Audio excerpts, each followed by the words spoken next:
All right, welcome everybody to a special episode of the Collectorcast. As Bill pointed out in our last show, we were going to do a spoiler cast of Far Cry 4 because we've had some requests to do another spoiler cast. And we somehow even managed to trick Crabby into playing this one. Yup, we told them that amiibos were part of it. Were you furiously tapping your amiibo to the gamepad? I thought that Peg and Min had skinned Kirby and was wearing him as a suit after a hunting mission. He kind of look like that, doesn't he? Mr. Chiffon. But yeah, obviously we're going to say this right up front because it's going to come to you in your iTunes feed or whatever. So if you have not played Far Cry 4 yet, this is your last warning. Turn it off now. Go play the game. Come back and listen to the episode later. We are going to spoil the living tar out of this thing. So, gentlemen. Yep. All right, so first off, before we get into the story and kind of what we chose and everything, I kind of want to get some general impressions out of the way because I'm going to be curious to hear this. Bill, I think you and I, in the last episode when we ranked these, probably gushed over this game enough, but I've not heard a word about what Crabby thinks. It's not my kind of game, but I got more enjoyment out of it than I anticipated. Okay, so that's not a ringing endorsement. That's pretty good. No, yeah. Were you planning on getting almost no enjoyment out of it, and then you got some? Or were you planning, so what was the expectation versus what you got? Yeah, that's probably pretty close. Not no enjoyment. I was sure there was going to be something redeemable. But yeah, it was low bar. And I came out, a little above that bar. Nice. All right. Oh, that's good. I'm glad to hear that we didn't just make you play something that was mind-numbingly terrible or something. Well, there were some parts that were very uncomfortable to play. All right. Well, let's start a little bit by just talking about some of the game mechanics before we kind of drag through some of the story, because this won't take too much terrible time. I'm sure most people are kind of familiar with it, but obviously first-person shooter, very mission sort of story-based, and kind of that free world sort of thing. So Crabby, what was the upside, downside on the mechanics? What part did you like? What part did you not like? I think I've mentioned it before, but open world games overwhelm me. As soon as you get a little freedom to roam around and you pull up the map to look at the mission, and it wasn't too bad. There's a lot of fog everywhere, so you can only see a little bit. As soon as I opened up you do one of the radio towers and take it down? Yeah, bell tower, and it unfogs another area. I was just staring at this map for 10 minutes, where do I go next? What's the story mission? I can go do this, I can go do that, just trying to plan it out. Mm-hmm. I'd rather just be told, this is where you're going, this is what you're doing. Right. And now you have that option, you just have to manually follow, the story mission. So is that pretty much what you did, is you followed the story because that's what you wanted to do? I'm not super familiar with these games, so I actually had a hard time figuring out what were the story missions, because there's not one icon. Sometimes the golden path icon will come up. Sure. But you get to a point when it's an A for Namita, an S for Sabal. I had no idea those had anything to do with the story at all. Okay. So I played about 4 or 5 hours of just doing radio towers and outposts, trying to figure out where the next area was. Oh, and that probably just made it worse because all you were doing is opening up more and more map. And then I had the whole southern map opened up before I figured out where to go. Yeah. That's pretty cool. And then I figured out really late in the game, probably 10 hours in, that if you just zoom out as far as possible, it will show you the next relevant story mission. And I didn't figure that out right away, unfortunately. Yeah, because it always has kind of those things marked so you can see them at any time, no matter where you're at. If you zoom out as far as possible, it shows you the quick travel points and the story points, the end. Mm. And that would have been really helpful early on, but I just overlooked that. Okay. So, yeah, before we get too far in, should we just talk about the intro to the game and how you're dropped into the world? Yeah, I mean, we can start kind of tracing the story path through and whatnot. So, Bill, you want to kind of retell the kind of intro sequence? Yeah, I really, really, really like the intro. And before I get started, I should probably, we mentioned obviously this is Far Cry 4. I'm going to be making lots of references and comparisons to Far Cry 3. Not super spoilery, but just thought I'd throw it out there in case anyone wanted to go into Far Cry 3 fresh, which the games are absolutely not related except for a couple of minor tangentially connected characters. But in no way, related to, need to know the story from one to the other. So that being said, the way Far Cry 3 starts is, you're kind of like, your character, Jason, is kind of like, on like a vacation, like a tropical vacation with like your brother, some friends, like a couple of girls, a couple of guys, everyone's having a good time. And you kind of get taken captive by this, like, guerrilla warfare, mercenary type guys that are insane and awesome. And then, they're captured, and then and I know Crabby wouldn't like this because it kind of sounds piratey. So these, like, guerrilla pirates capture your friends, and you have to, like, go kind of save them. And it never really felt like super organically, clean story-wise to me, because, like, you're supposed to be like this helpless guy, and you really become like a ruthless killer very quickly with a lot of like really advanced killing techniques, like 2 hours in. This feels a little bit more organic. So the way Far Cry 4 starts, you kind of hear some, you're in this, fictional country of Kirat, and, which is kind of like a mountainous, almost like a Nepal, Tibetan, type area, if you guys agree. Mm-hmm. You kind of hear some conversations. You hear like a voicemail message, I think it is, from like a travel agent or the guy you're trying to get your travel visa from. And he's like, Mr. Gale, we're not sure if we want to give you this. Like, it's a war-torn area. We know you want to, spread your mom's ashes, go to the funeral. So you're kind of getting the backstory of like, you're trying to, and then it opens up and you're on a bus, in this, country, presumably on your way to spread your mother's ashes. And, it shows you have an urn in your hand. And so basically that's the setup. And your bus is stopped by, these militant looking, dudes outside. You don't really know what's going on because you don't speak the language and everything, but your guide's trying to show them the passports. Everyone's legit and the soldiers don't care. And then guns start firing, people start dying, and, you're almost like kind of captured. And then our fantastic villain makes his appearance, as Crabby mentioned before, Pagan Min, who's the central kind of antagonist character in the game, and he's just a phenomenal villain, phenomenal character, voiced by what's his name? Troy Baker. Troy Baker. Yeah, we said it last episode. Really, really, really cool. And in a nutshell, it's a really great intro where you kind of see that he's insane, but at the same time, like, very eloquent, very well spoken, and just kind of wants to have some fun. And you kind of get the sense that he knows you, or at least is familiar with you or your family. And that's kind of where they start you off. I thought the intro was fantastic. And after I did the intro, I called my wife in the room and I said, listen, I know you don't like, the games, you're not into it the way I am. Can I please just show you this entire intro? And I started a new game, and I had her watch it from the beginning. And then it was over. I looked at her, and she gives you that look, like when your wife looks at you, it's like, oh, he's so That's cute. Cute, he honey. wants me to like this. Yeah. But yeah, I thought the intro was fantastic. Yeah, especially like even with Peg, kind of comes in on his own helicopter, and he's immediately berating his guards because he's like, I explicitly told you not to shoot. Stop, not shoot. Yeah. And we're gonna get into this very, very deep in a little bit. I don't want to, we don't have to do it too much right now, but after you finish the entire story in the single player game, what really stands out to me is everything that Pagan said in the beginning of the game.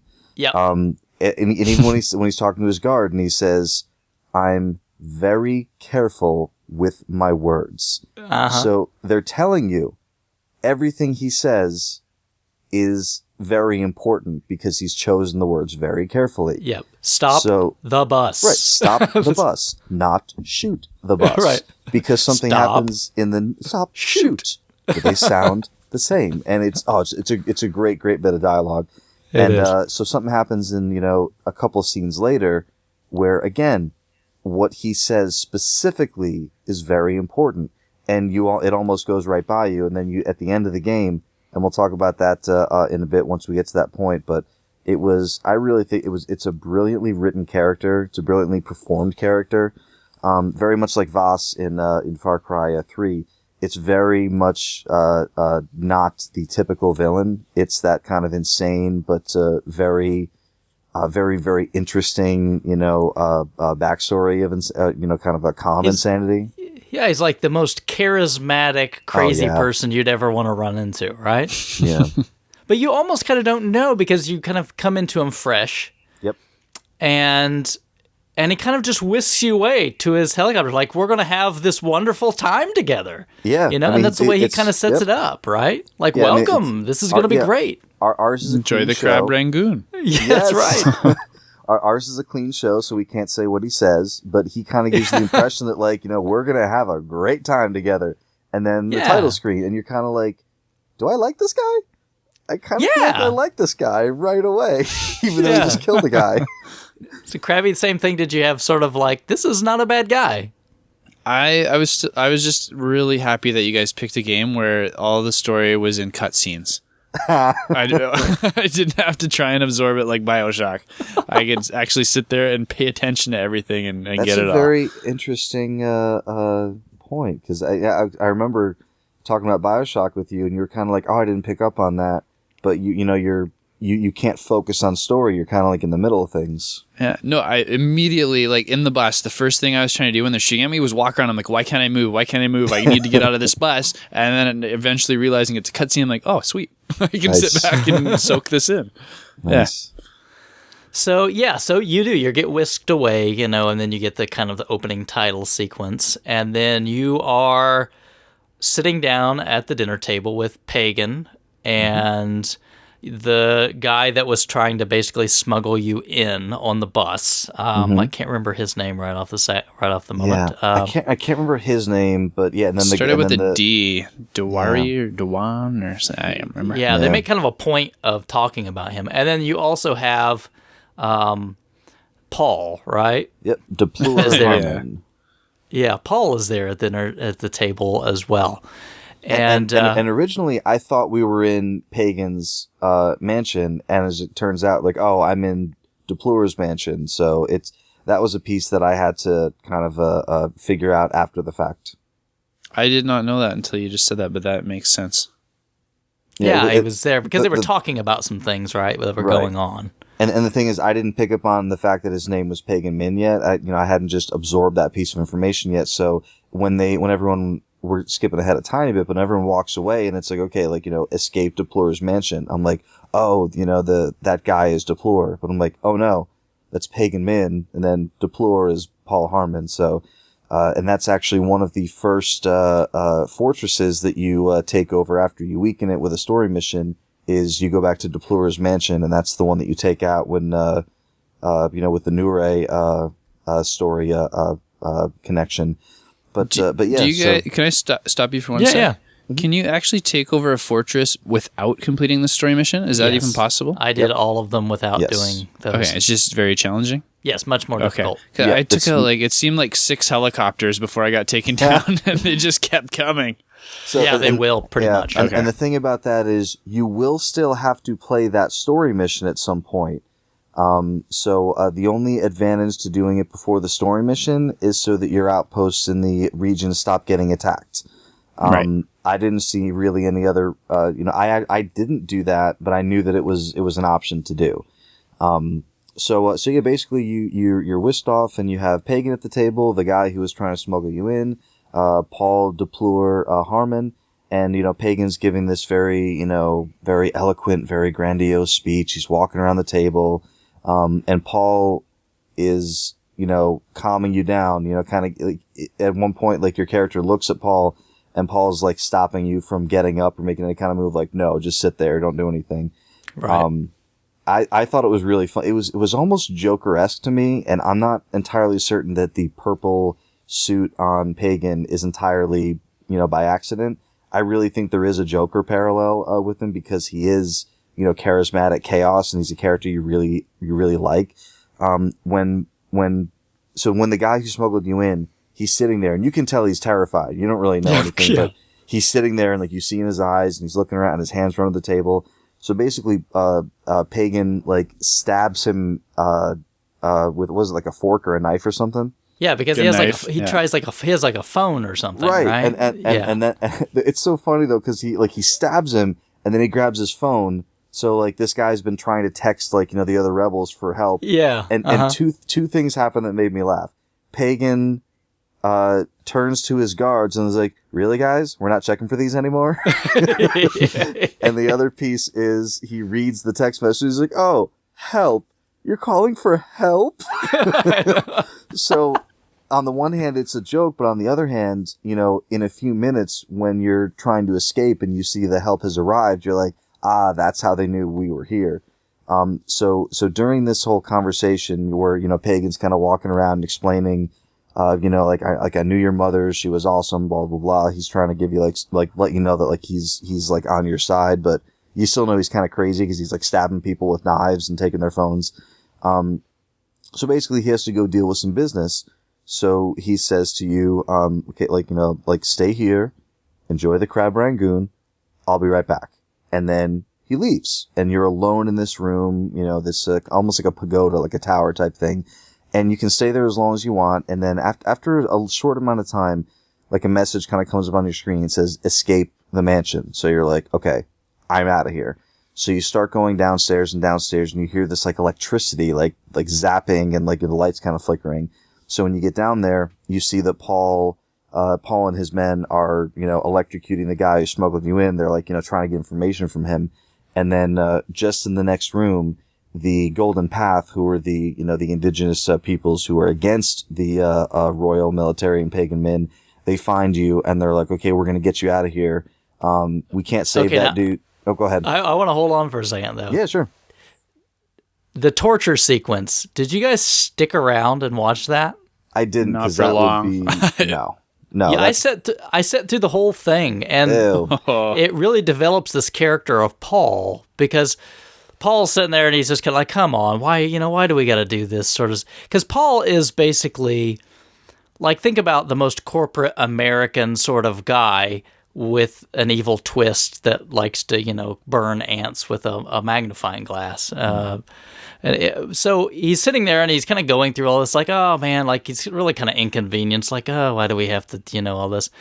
And then he gets like a phone call and he's talking to like his wife and his daughter. He's, oh, hey, honey, how are you? And, oh, no, businesses, I'm really busy. And talking to his, oh, hey, sweetie, how are you? And at the time, he's torturing this guy, electrocuting him or whatnot. I didn't get that phone call stuff until later on when you're storming the fortress. When, yeah. When you kind of like the bag over your head, and then he's like, oh, hey, sweetie. No, yeah, put her on the phone. Hey, how you? I didn't realize that if you waited that long in the initial torture sequence that you could get some of that. Yeah, if you wait, nobody will come and get you. You can just sit and watch all the way, and it's probably, probably 3, 4, 5 minute sequence of like this whole thing that goes on and him. So he really sets that character up really well as this weird kind of twisted. He's kind of like this American, business guy that's come over here to kind of get his kicks and still maintain this, nuclear family sort of thing at home that knows nothing about what he's doing at all. What's a nuclear family? Wife, couple kids, boy and a girl, white picket fence, that sort of thing. I've heard the term nuclear family. I didn't ever know what it was referring to that. Yeah. Cool. Married couple, 2.5 kids, white picket fence, American dream. Right. Very cool. And a lot of that goes back to, like I've talked about before, I find it very difficult to do things with a character in a game when I have a choice that I wouldn't do myself. So that's probably why I didn't stick around and watch the torture sequence, because I didn't feel comfortable with a human being tortured right there. Yeah, and there's no way you can interfere.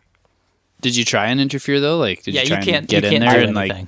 I didn't try to interfere because I thought I'd get caught. I did try to like find a way to shut off the electricity. I followed the electrical wire. I'm okay, is there an offshot? Like, where is it? And in the next room, I was planning on seeing if I could, like find a power breaker or something. But right in the next room, they grab me and they're like, okay, like we're gonna get out of here.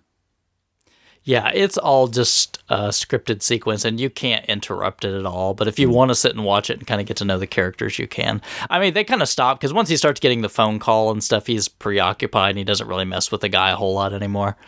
But yeah, that was really interesting. Yeah, and then the escape is pretty straightforward. Run, get out of here, and then you eventually get back to kind of this first tower place where you have to fight off these guys on snowmobiles, right? Yeah, the what do you call it? The bell tower, like when they take you up for the bell tower. Mm-hmm. Yeah. So that kind of sets up the storyline, and from there, once you then you're dropped off at like this town, which is the home base of this Golden Path. And the Golden Path being the rebels that are fighting against pagan men to save their country of Karat. Right. To make sure they preserve the tradition. Like there's a couple different factions, but for the most part, they're trying to preserve the tradition and culture of their country. One side is. Well, there's a couple different they're trying to. I think it's a pretty even split. Well, I shouldn't say preserve their culture. It's they're trying to get rid of pagan men. That's what they're trying to do. Both want to get rid of pagan in the Royal Army. One side is willing to evolve and become, like anything they need to be, and the other side is very much rooted in no, we have to be exactly the way we've always been in tradition and our culture. Yeah, and that's so fair. That first thing you really get introduced to kind of the main two heads of those factions. You get introduced to Sabal and Amida. And Sabal is somebody that knew your father very well, respects your father, who was the one that started the Golden Path and the whole rebellion. They never really tell you a whole lot about your father, but Sabal reveres your father, and he teaches, takes you over to meet Amida, and Amida's kind of a firebrand, right? She's kind of, not real thrilled about this backwards, women have to take a back seat sort of thing. And honestly, like, even when, like, I agreed with some of the things that Amida was all about, I just didn't like Amida very much. Like, she wasn't, like, I understand, like, she's she's in the middle of, like, this civil unrest, this war-torn country, but, like, whether you like Sabal or not, Sabal was like, oh, it's good to have you with us, brother. Like, this is what we're trying to do. Like, what do you think? And Amida's like, I don't like you. And you're like, well... Well, I want you to think about it this way, because this is the way I took it, because I kind of tried to say, okay, what's Amida's side to this? She's a woman in a society where women are severely repressed, systematically. The women have no rights. They're treated like meat, and it's made her very angry kind of about this. Yeah, but you still got to be hospitable. No, she's upset. She's like, this is wrong, She's the first one to get that role of power too, so she's trying to stretch her authority, I think, as well, and come off as strong and powerful and passionate, and doesn't want to be seen as any sort of weakness at all. And I think she has to be, because it's a male-dominated world, and she's the one. She can't show any weakness. She has to be as good or better than all the men just to stick around, right? So you come up and you're just some new guy, and all of a sudden it's like, oh, okay, who are you? Right? Yeah, and the other guy just died, and so it's like he died to save what? Yeah, who are you? Yeah. Do they ever really dig into AJ's background? Like, does he have any military training or anything like that? I didn't pick up on anything like that. They just kind of leave it blank so you can kind of fill it in yourself? Yeah, there's not really that much background. He's been living in the U.S. with his mother, and that's about it. So you figure he has to have some sort of training, because he's pretty handy. I think at one part in the beginning when he starts talking, he talks about like he's not experienced in combat in some of those initial conversations. But, I mean, he seems to know his way around weapons pretty well, so whatever that means. Can I just mention real quick, I did pick up on Sabal's voice actor very, very quickly. Did both of you guys? No. Did either of you watch Lost? No. Yes. It's is it Saeed? It's Saeed. No, I did not know that. Yeah, the Saeed character from Lost, this Naveen Andrews, is the voice actor, because I heard it, and like I heard it a few times, and the accent's a little bit different, but I was like, that's gotta be him. I looked it up, and sure enough, it is. Did they mix a little Desmond in there too with all the brothers? No. Yeah, with that's I forget the voice actor's name, but yeah, he was good. So they kind of introduce you to this, and that kind of gives you the initial setup. So once you kind of clear that first town, then the world starts to open up, and that takes you to the first sort of like they want you to go and liberate a bell tower to get started. And right, and it's through the first handful of missions and sequences, kind of explain to you the mechanics of the game, which should be very familiar if you played especially Far Cry 3 or Blood Dragon, which you open up areas of the map by liberating these bell towers, and then from there you can see the things to do on the map, whether it's missions to help the Golden Path strengthen, or to take out outposts of the of Pagan Min's royal army to weaken their chokehold on the good peoples of Karat. So without getting before we get too far into that, can we talk a little bit of a comparison between Far Cry 3 and 4 with how much better they made liberating the towers and more interesting each tower was, instead of just cookie cutter tower like Far Cry 3 was? I mean, to some degree, I would agree with you. They're a little more complex than they were in 3, but... And it wasn't a problem. I just felt with 3, it's like, you walked up to a tower, there was 3 or 4 levels of stairs that you walked around. It was, mostly just like, scaffolding, or, you could see through it. Once in a while, you had to jump to the next level up, but for the most part, they were very, very, very easy to navigate.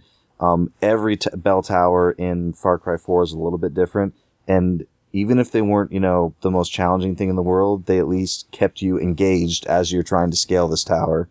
And I thought it was really funny, some of the messages that were playing on cassette tapes from Pagan's Ministry of Public Affairs and Social Harmony. Right. I thought she was great, and I loved that her voice would keep going till the second you ripped the tape out of the bell tower amplifier on it, at the top of the tower. Yeah, that was one of the parts of the game I enjoyed the most, was liberating the radio towers. It was fun to climb them. Yeah, it was engaging, definitely. So I'm curious, because for me, as soon as I got my whole hands on the helicopters, I just started flying the helicopter to the top, jump out, kill the bell tower. The buzzers? Yeah. Yeah. Now, when you told me that, I was like, oh, that's a good idea. Maybe I should have done that. And then, I had a few bell towers left to do, so I tried it on a few of them, and I was like, I don't like that. I did it once, and then the second time I tried it, when you go too high and it just starts beeping and then explodes, that happened, so I never tried it again after that. Okay. Usually that will happen, but if you're fast enough, you can land it. Yeah, I did it right the first time. It was just every time after that. So speaking of that, I just found this out, and I'm sure the internet probably already knows about it, but I was playing co-op with a friend of mine, and I told him, oh, no, yeah, I was playing with Duke, and we found out that you can, 2 people can ride in a gyro, so we can just go. And I took off without him, just a little bit too early. And he was like, wait a minute, the grapple thing came up. And I was like, what? Are you kidding? You can grapple onto the bottom of a gyro while your friend is flying it and just swing awesome. from it.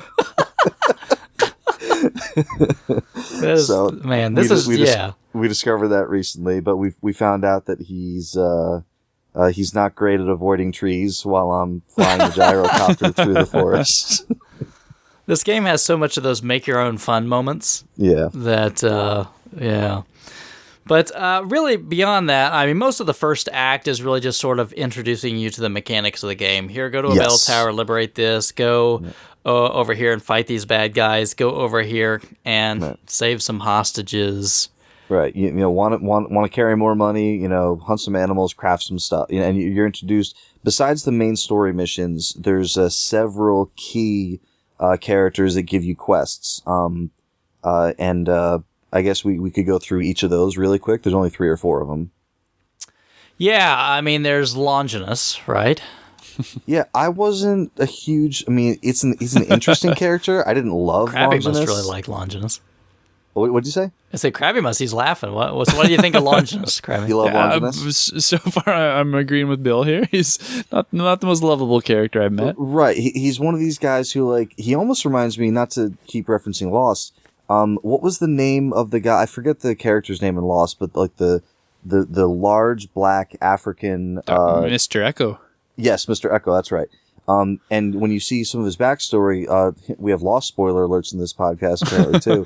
When you see some of his backstory, you realize, okay, here's the biggest Lost spoiler. It sucks. Don't watch it. So he was a priest, and you find out he was a really, really bad man, and he's really trying to atone for some of the things that he's done. So it kind of reminded me of this Longinus character, not just because they're both black and they're both obviously from Africa.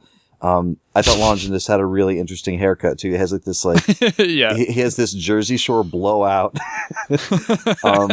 But yeah, he's and I can't do his voice because it'll sound stupid. But basically, you know, it's obvious that he's from the motherland, and basically he's an arms dealer. He's into blood diamonds. He's into, you know, so the thing is, he's been shot, and he tells you the story about, you know, like he has bullets lodged in him, and like, you know, he's trying to atone for some of the bad things he's done, but he's still doing really bad things. And the whole idea is you're trying to do these missions for him to get like blood diamonds and get weapons, and he's providing the golden path with weapons in return. There's only 4 Longinus missions. Like most of these, you know, side characters, there's only 4. And then we'll talk about the fate of each of these characters that you have a hand in deciding in a little bit. But that's, you know, is that enough about just setting up Longinus for now? Yeah, I guess. I mean, You forgot the hyper religious element he hides behind too. Oh, absolutely. He's almost like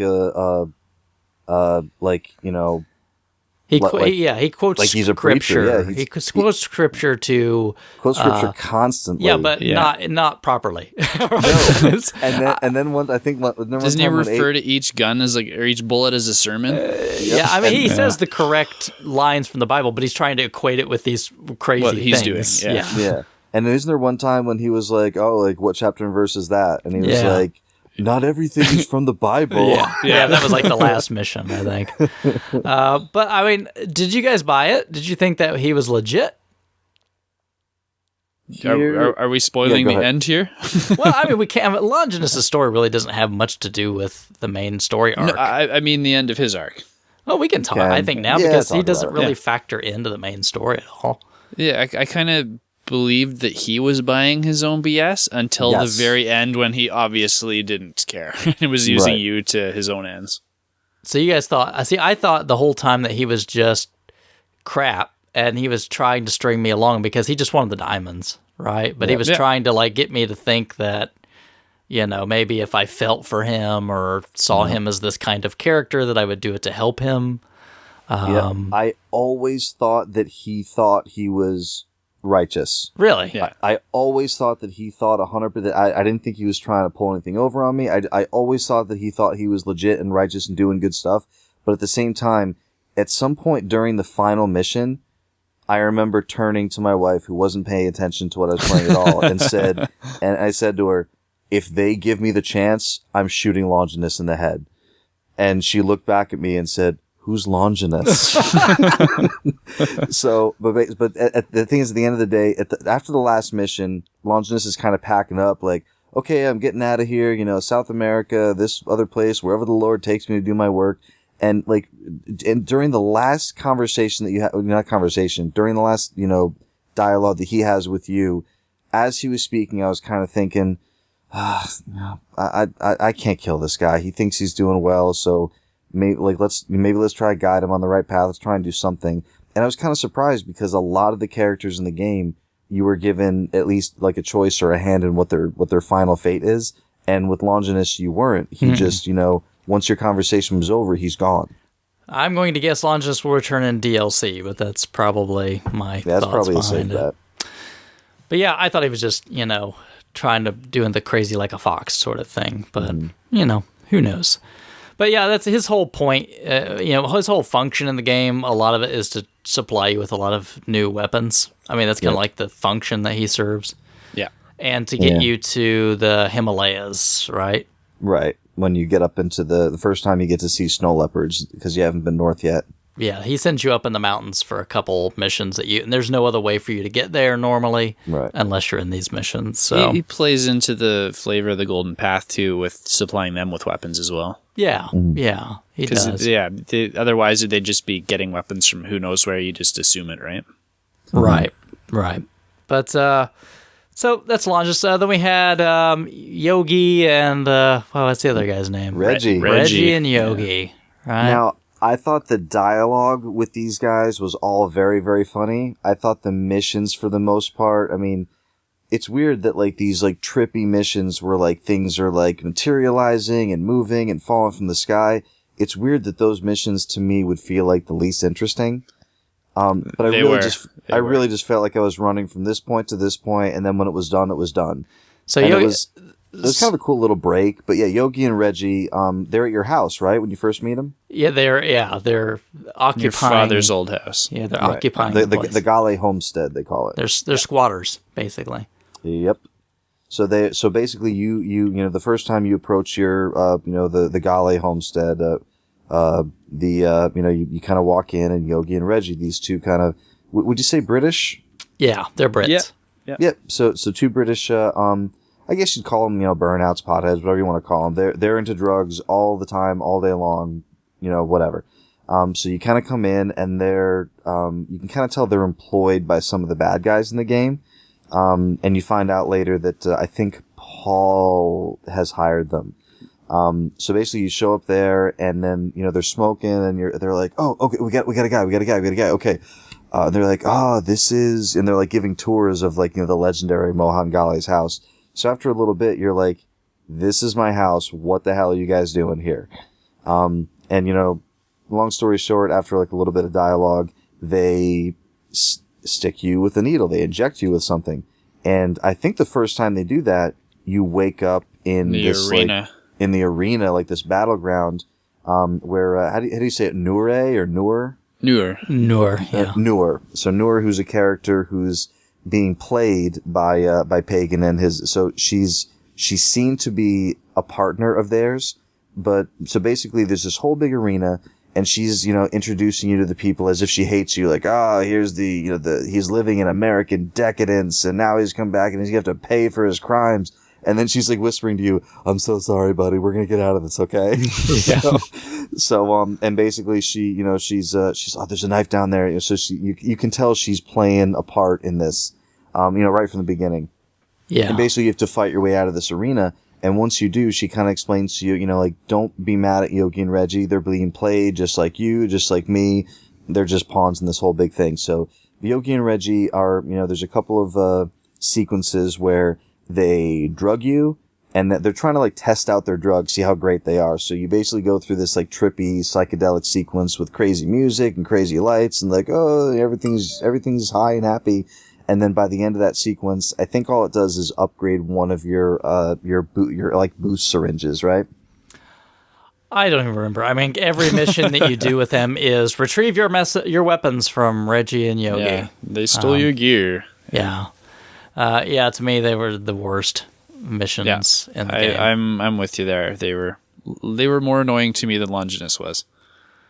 Yeah, because it was always like, the colors are going crazy. You have to stick to some path. I mean, there was a couple that were creative. After the first one, though, when I figured out that you just have to run and get your bag, that's all, like Bill said. It was just run to the end as quick as I could and get the mission over with. Yeah. Yeah.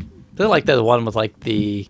like when you're on the boat and things are kind of just all weird and everything. Trucks are falling into the lake from the that sky. One wasn't bad. That one wasn't bad, but overall, it seemed like it was like why, right? Why is this here? After playing the like Shangri-La missions, though, where things are different kinds of like surreal, those were way more enjoyable and fleshed out, and the drug ones kind of seemed like an afterthought after playing those other ones. Right. Well, and those two things are directly tied together because, after you go through this first sequence, they are like, okay, we'll get out of the house because you're like, get out, and they tell you about this tapestry or whatever that's, in Tonga. Yeah, that's supposed to be in the thing in the house, and it's been ripped up and kind of scattered. So that starts opening up where you can start doing these Shangri-La missions. So you go to these certain points and you learn about this ancient character. I can't remember what was the character's name. Do you guys remember? Who was the hunter? I don't remember his name. Yeah, I don't either. But anyway, this ancient hunter from this land whose job was to go to this, I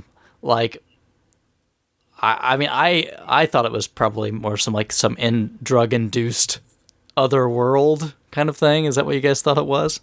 I thought he was like thought it was like a legend. Like he made it into heaven. I didn't think there was like reality behind it. I always thought it was like a myth that we were playing through. Okay. But this character you play as, and you're there really to kind of basically unlock these bells and get rid of the evil in Shangri-La, right? Is that kind of the gist? Yeah. And there's several, and every time you beat one of them, you get a piece of this tapestry. So there's 5, right? 5 pieces altogether. Yep. And every one you get kind of a new power every time you do a new Shangri-La mission. So like the first one you get the tiger, then you get a bow. I don't know. Then you get the 5 arrows and then the elephant. Yes, yeah, that's right. And the bow slows down time or whatever it is. Right. And the bad guys in that one are much tougher, right? They will kill you very quickly. Yeah, like 2 hits. And you're out. Yeah. I actually didn't like a lot of the until you start getting a little bit more powered up. I really didn't like those sequences because it kind of you are just kind of like hiding until you can pick them off one at a time, as opposed to expertly and covertly taking rooms out. So it kind of messed with the flow of the game for me a little bit. And the very last Shangri-La sequence I hated because I thought it was very difficult, but that was just me. Crabby, did you do them all? Yeah, I did them all. I had more trouble with the one where he would vanish when you hit him than I did with the last one. That bird fight. Yeah, that was easy. Like, it was very systematic, I thought. Well, once I knew what to do, but it didn't give you any... Shoot him in the glowing spot, just like every video game in history. But, I mean, it wasn't really... You had to shoot him when his mouth was open, right? Yeah, but that was the spot that would glow. Everything was black. He'd open his mouth, and you saw the weak point, and you shot him. I guess, but then you have to go, like, after you hit him so many times, and he goes to the ground, and then you have to attack him, and then rinse and shoot repeat. a wolf in his face, in his mouth. Yeah. It's awesome. So, did you like those then, Crabby? No, not really. The flying got really... it was cool the first time you did it, and then after that, it's like, oh, when am I going to land? I got to hit that other stream of air to shoot up. And no, they were too long. And was it just me? There was no payoff whatsoever. Yeah, all of the side questing stuff had very weak payoffs. I wasn't satisfied with any of those, really. But at least the other ones, like, you'd get like a cool weapon or something. But this one, it's like, oh, here's the tapestry. But the weapons weren't even good. Like, you could get better ones just from playing. Yeah. I think it was sometimes just some filler. Yeah. And it really twisted around the mechanics of the base game a lot. Yeah, like Bill was saying, it's like, okay, now be stealthy and you're weak. And it's like, that's not fun. And I didn't really enjoy the Yogi and what's his name, Reggie missions that much either. So that was probably the part of the game I felt that was probably the weakest. Yeah. Luckily, they were all like short. Yeah, and then probably the only other side character before like the other main characters would be Herc, right? Which you meet at the end of basically the big first act. There's one more too. Who's that? Robbie Ray. Oh, Robbie Ray Rana. Robbie Ray Rana, and if you wanted to, you could. I mean, you only see him like I think just the once, but there's Mr. Chiffon. Oh, yeah. Right, yeah. You only see Robbie Ray the once, so you just hear from him more. Right. That one time you go meet him when he tells you about the propaganda centers when you first meet him. But yeah, so you started with Herc, right? We'll start with him. Sure. Yeah. Herc is Murica. Yeah. Yeah. He's. I mean, it's and you know exactly what I mean if when you like Murica. Oh yeah, like pot belly, bandana wearing, bandana on the head, goatee. Like, come on, man, we're gonna do the thing. Yeah, somebody drug him out of Georgia and stuck him in crap. But at the same time, he's the sequence where you meet him was one of the funniest Herc sequence. I mean, a lot of this stuff is funny, but it was so funny where he's like driving in, he's on like a mounted gun on like a Jeep, and one of the Golden Path is driving him around, and he's just like, you're like, woo, yeah, like we're gonna kill these Golden Path guys, and you're just standing there and you're like, hey, we're the Golden Path, the Royal Army is who like we're fighting. Are you kidding me, man? These guys been giving me so much stink eye for that. I really thought it was a really funny character, but and then there's the other one I really liked is when you're like riding around on the elephant with him. And then at the end of that sequence, he falls off. he falls off, and Oh, he's my like, sacrum! "Oh, my sacrum!" Oh, and then you're like, "Oh, come on, you'll live." He's like, "How do you know?" Yeah. Oh, fall off an elephant, Are you fall on my are you a sacrum. doctor? You a doctor? And then he just keeps talking, and then he's like, "Nah, it feels better. You're right. I'm gonna live." The only Herc sequence I got was the first introduction because I didn't do any co-op stuff. So the well, you elephant didn't. thing I never got. You didn't have the DLC from the launch pre-order. Oh, okay. That's probably why. Oh, is that what that mission was? I didn't realize. They sell it and- separately now, but Yeah, and Herc's Redemption. That's right. That's what it was. It's Herc. So the one where Herc is locked up and you have to save him. That's DLC. yeah, all those monkey missions and all that. I didn't know that. That's all DLC. Oh. And not to get too inappropriate, but that's just how he is. So like when you're riding on this elephant and like something happens, someone's complaining. He's like, dude, this what was the line? I don't. He's something like this elephant's got 4 balls on his back. Don't you complain about nothing. Yeah, Herc is the comedy relief, and generally you're more laughing at him than with him, I think. Yeah. But he has this gigantic harpoon gun that he carries around him. So after you finish all of his missions, you get the giant harpoon gun, which is like the biggest, terrible weapon ever, but it's hilarious to use it because you just literally spear these people to walls or whatnot. So it shoots right through them, but it takes so long to load. It's a joke, kind of just fun weapon, not very practical. Pretty much like you would expect Herc to have, right? Just be like, this is the biggest, baddest, ugliest, worthless gun. Yeah, ever. And he's and again, it's all supposed to be funny. So the sequence where, and again, I don't know if this was DLC or not because I just had it, but everything besides the first one is really besides co-op is. I had no idea. So is it okay for me to talk about this sequence that I think is awesome? Sure, yeah, it's a spoiler cast. So okay, so real quick, and because honestly, I didn't realize this is DLC, and I'll tell you right now, if you can get this for, whatever your price on you think good price on DLC is, they are some fun missions.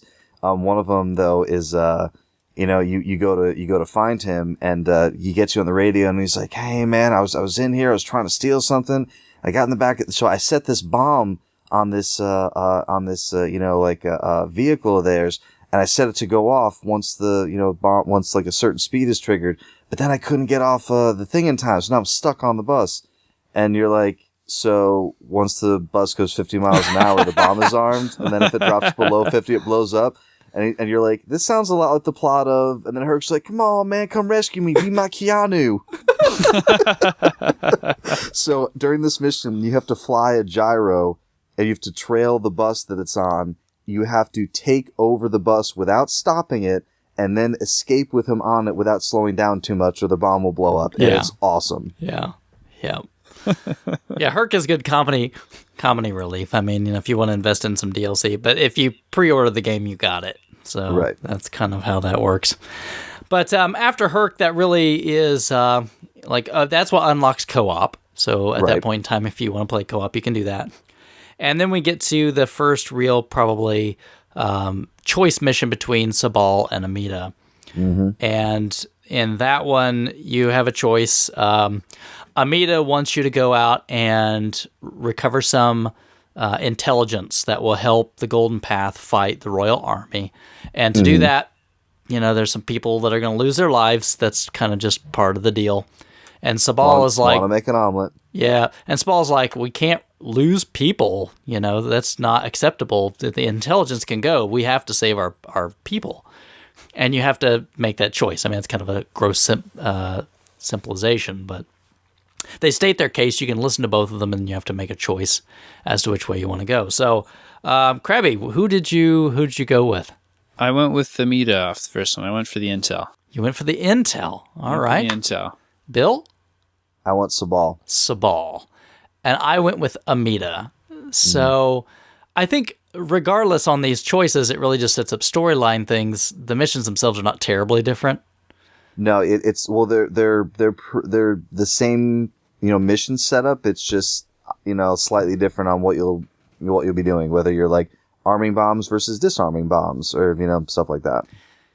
Yeah, so like the first one there, you had to go save hostages. Bill, was that kind of the deal? Like, oh, there's some bad guys, go not let them die? Yes. And Crabby and I, what was it, Crabby? We just had like these hunters and stuff. We just had to go kill a bunch of them, right? You just had to clear the area so that you could search for the intel once the area was secure. Right. And these stories... So you're talking like and was that when hunters were introduced to you guys? Yes. So I got to tell you, I hate hunters. Like I'm glad that they're in the game because they introduce a new element to the game that forces you not to rely on the mechanics of, oh, I can just hide in a bush and pick people off. Like, and hearing those whistles, like you'd be walking through the woods, once you heard that whistle and you're like, oh crap, get behind a tree, like, break the line of sight. So in a nutshell, hunters are enemies that you cannot tag on your radar for longer than a couple of seconds before the tag disappears. They see you through brush. And they communicate with each other by whistling to let each other know where you are without alerting you that they know where they are. They're very, very tricky and very dangerous in groups. And if you try to send a dangerous animal or predator to attack them, they will charm it like Crocodile Dundee, and now it's coming after you. That's not a knife. That's a knife. That's a knife. So my mission, I remember it was, okay, get to this area. And so you guys were supposed to do what exactly? Just kill everybody. Kill bad guys until you find the intel that one of them is holding. Okay, yeah, mine was I had to get to this area and secure it because these guys were going to be coming in to steal, something from us. So I had to like defend that same little building, and all the hunters started coming in. Then once that was done, I had to go to a nearby area to get the intel. Oh, okay. But either way, all this does is really set up. Every time you make one of these decisions, it forks the path a little while until you get back to another decision point, and you can choose a different path. And they call them balance of power missions, right? Yes. Right. So it can shift the balance of who's has more influence over the golden path, Sabal or Amita, depending on which you side with. And really all it does is kind of change the mission structure a little bit until you get to the next choice. Mm-hmm. I don't think it really has any permanent lasting input. Because even when you do this, like when you're listening to Robbie Ray Rana on the radio, he'll say, oh, looks like so-and-so's winning in the popularity war. And it doesn't matter who you picked. So I don't understand that because we'll see. I mean, I pick the same person every time, and it would say both of them on occasion. Gives you the illusion that you're influencing the story. Yeah, I think that's it. It's really just a splitting thing. Because I think all this really does is it sets up this next main mission where there's this big temple or something with these statues. Right. Yeah. And Amita's like, well, we got to go blow it up. Wasn't the one with the drug field before that? Was that before that one? I thought this was before the drug field. Maybe I'm wrong. Well, if I'm messing it up, but yeah, you have to go and destroy this. If you're with Amita, she's like, this place has to go. It's a symbol of the old past, and the Royal Army's there, and it's just got to go. So, Bill, did you have to try to save that place? You're talking about the one with the drug fields? No, I'm talking about like this giant temple built into a mountain. Oh yeah. I went there to stop it from being just because the mission was I think we should destroy it. Like I think we should preserve it. So yeah, I went there to stop it from being destroyed. And that's the one where you have to fight your way up to it, and then you have sniper rifle and rockets, and then the helicopter comes. It does the exact same thing if you're going to destroy it. Okay. Doesn't make any difference whatsoever. Do you plant bombs on it? Is that the only difference? I don't even remember if I had to plant bombs. It's just you had to go through the mission. Do you remember, Crabby? I went to save it, so I just had to kill everybody on that one. Yeah, I just had to kill everybody, and then once you get to the top of it and you turn around, there's helicopter, and then there's more guys that come in. I just sniped them all. I don't think that I had to like disarm bombs or anything. I just had to kill all the guys. Didn't you have to get to certain points on the statue though? I think you did have to disarm something. You might be right. Where you have to, because once it was done, you had to go up the stairs, the ladder on the side. You had to hit the shoulder and the hand. Oh no, you had to light the torches as like a symbol to everybody that it was safe. Right? No bomb disarmament. Yeah. Oh, now see, in mine, I don't remember the whole thing, but it was basically whatever the Royal Army was protecting it, and I had to kill and take them all out so it could be destroyed or whatever. Right. I found that one really frustrating because I couldn't. Normally in a game, like if I die, it's like, oh, I died because of that. I won't do that next time. I'll try it a different way. I couldn't figure out what I was doing wrong, and I had to restart that one like 10 or 15 times before I just lucked my way through, like not changing anything I was doing. So that one drove me nuts. But that's the only time I ever ran into a mission like that. Every other one I could kind of figure out what I was screwing up. Right. And then there was also the other one that was right around in there, because I don't know, I don't have like the exact order of the missions in front of me, but there was the one where you had to go to like where these native people were, and there was bombs planted there as well, right? You had to get in and save whatever that little town or city or whatever it was. That was like around the arena entrance, wasn't it? You had Something. Oh, are you talking about where it was like right near the entrance to the arena, like they kept trying to plant bombs, and you had to like, Yeah, but you had no choice. That was just sort of part of the story mission. I thought that was great. I thought that was a great mission because and I died a few times because I didn't realize, because there's a guy trying to set bombs who's kind of like directly in front of you, like straight on, but then there's another guy who like he kind of goes into like that mine tunnel on the left. Yeah. So I didn't realize. Oh, like you really got to get over there and stop him from like blowing this thing open and like getting in there. But I thought that was a very cool mission. Cool. I died once on it and then realized this was probably the only time I'd ever find my proximity mines and stuff useful. So I just mined all the places they were trying to bomb and just sat there and waited and pushed triggers. Nice. Yeah, it's a good idea. Good idea. But then, we do get to like the second main choice mission, which was about the poppy fields, right? Right. Yes. I told you what I was doing. I was like, hey, I'm doing this. And you were like, you're doing that. I didn't do that. Yeah. So, Sabal wants the poppy fields destroyed because he thinks that this selling drugs, which is, I guess the Royal Army is doing this to make money. Is that the kind of the deal? Yeah. Right. He wants to take over their drug. Amita wanted to take over the drug operation, even though it's not the best thing to do. We could use that money to rebuild, build schools, do some good stuff. And Sabal's like, listen, I know her intentions are good, but we're not drug dealers. You have to destroy those fields. So that's your choice. Right. So Crabby, what did you choose? I went with Sabal this time. I didn't want to peddle drugs, so I torched those things. Bill, I'm going to guess you went with Sabal. Yeah, the exact same words that Crabby just said, all of them. I went with Amita because I knew you chumps would always pick the goody two-shoes.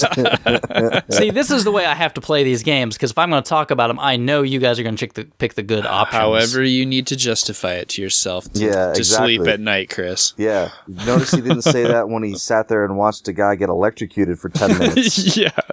I did it because you guys were... I love watching people get fried. Yeah, well, I pick the wings off of flies occasionally, but anyway. Where's my magnifying glass? But, I'm going to guess it's similar mission. Like in my mission, the Royal Army was coming to burn the fields down, so I would have to go around. There's like 4 fields, and they would attack them kind of all over. If they started them on fire, I had to get to a pump to turn the sprinklers on to put the fire out. And if I didn't do that in time, that field went down, and I had to preserve the fields, and I just had to run around like crazy and kill all the bad guys that were coming. So what did you guys get?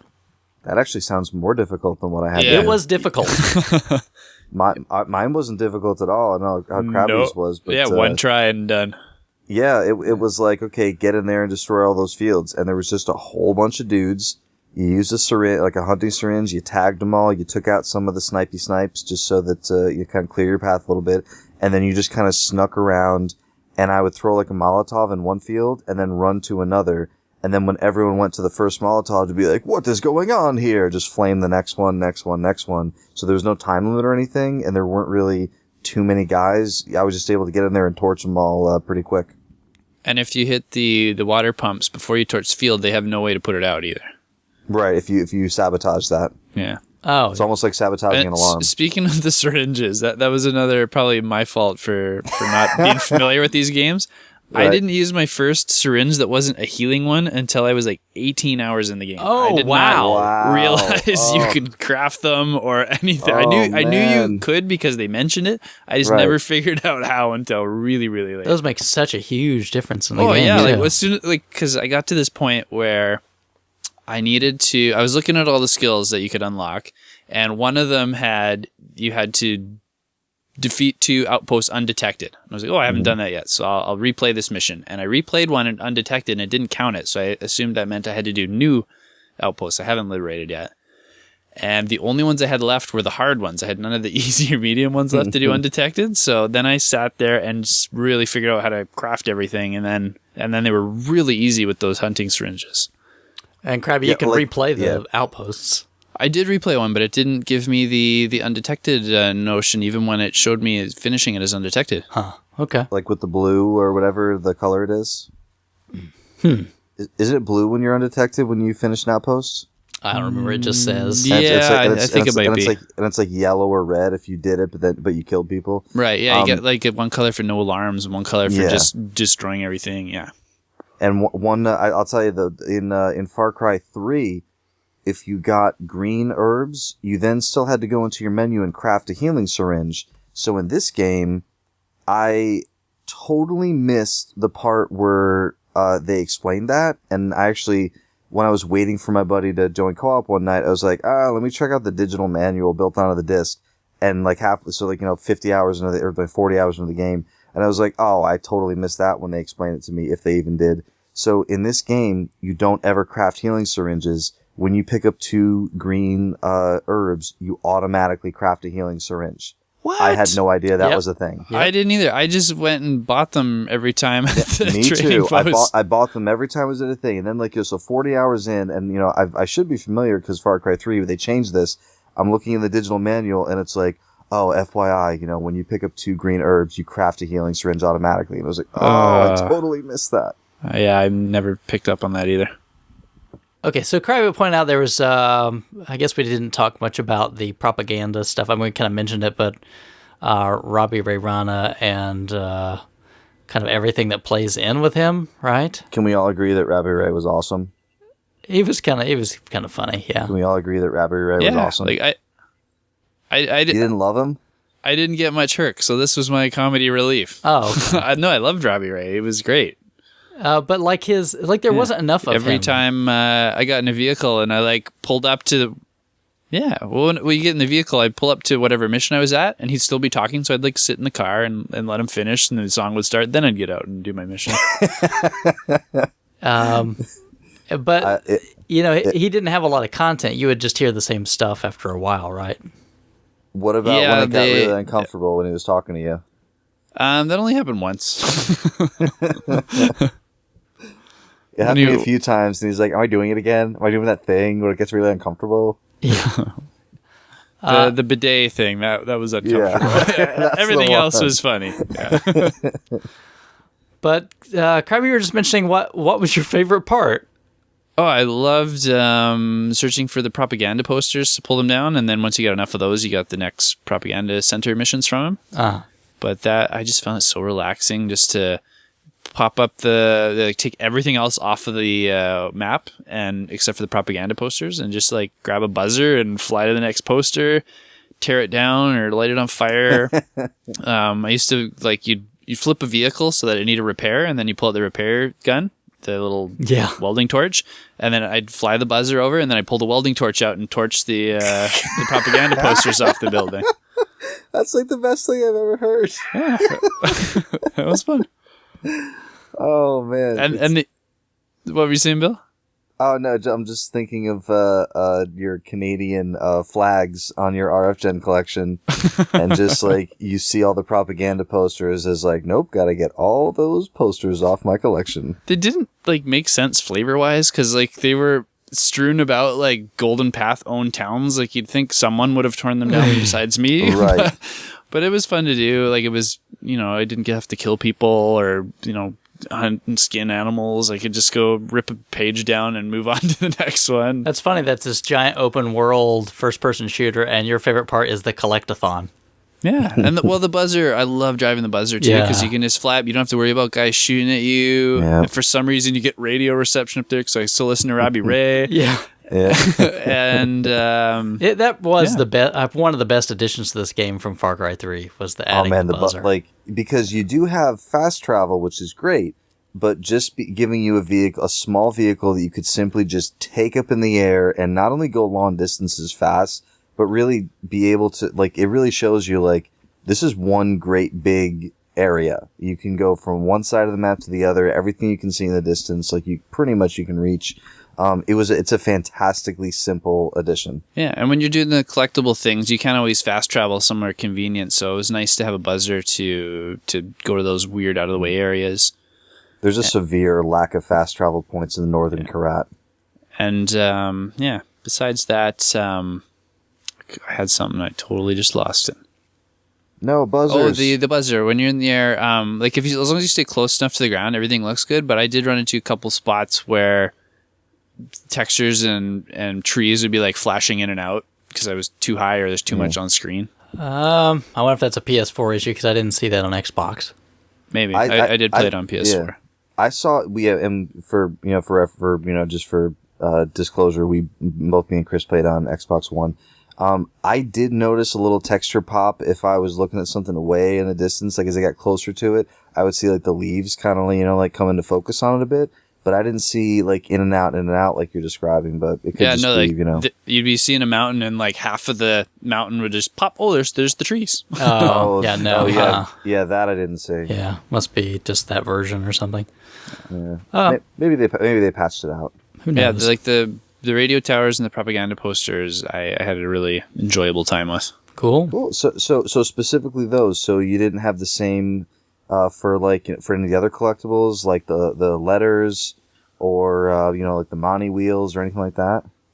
No, the bunny wheels I should have because they're very similar, but I never did them. I did half of those. The letters, I didn't like the letters at all. There's when you have text in a game with spoken word, I don't like it. If everything was text, I would have sat there and read every single letter.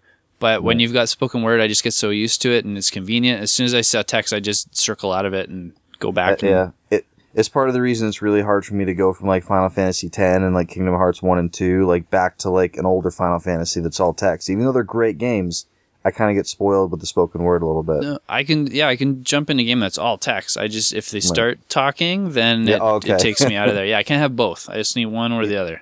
It's kind of like me with Skyrim. There's books and books and books of stories in Skyrim, but I'm like, oh, you've been talking this whole time, so I'm going to stick with that. Yeah, that's how I feel. Okay. So, Crabby, did you enjoy the Masks of Yulong side quests?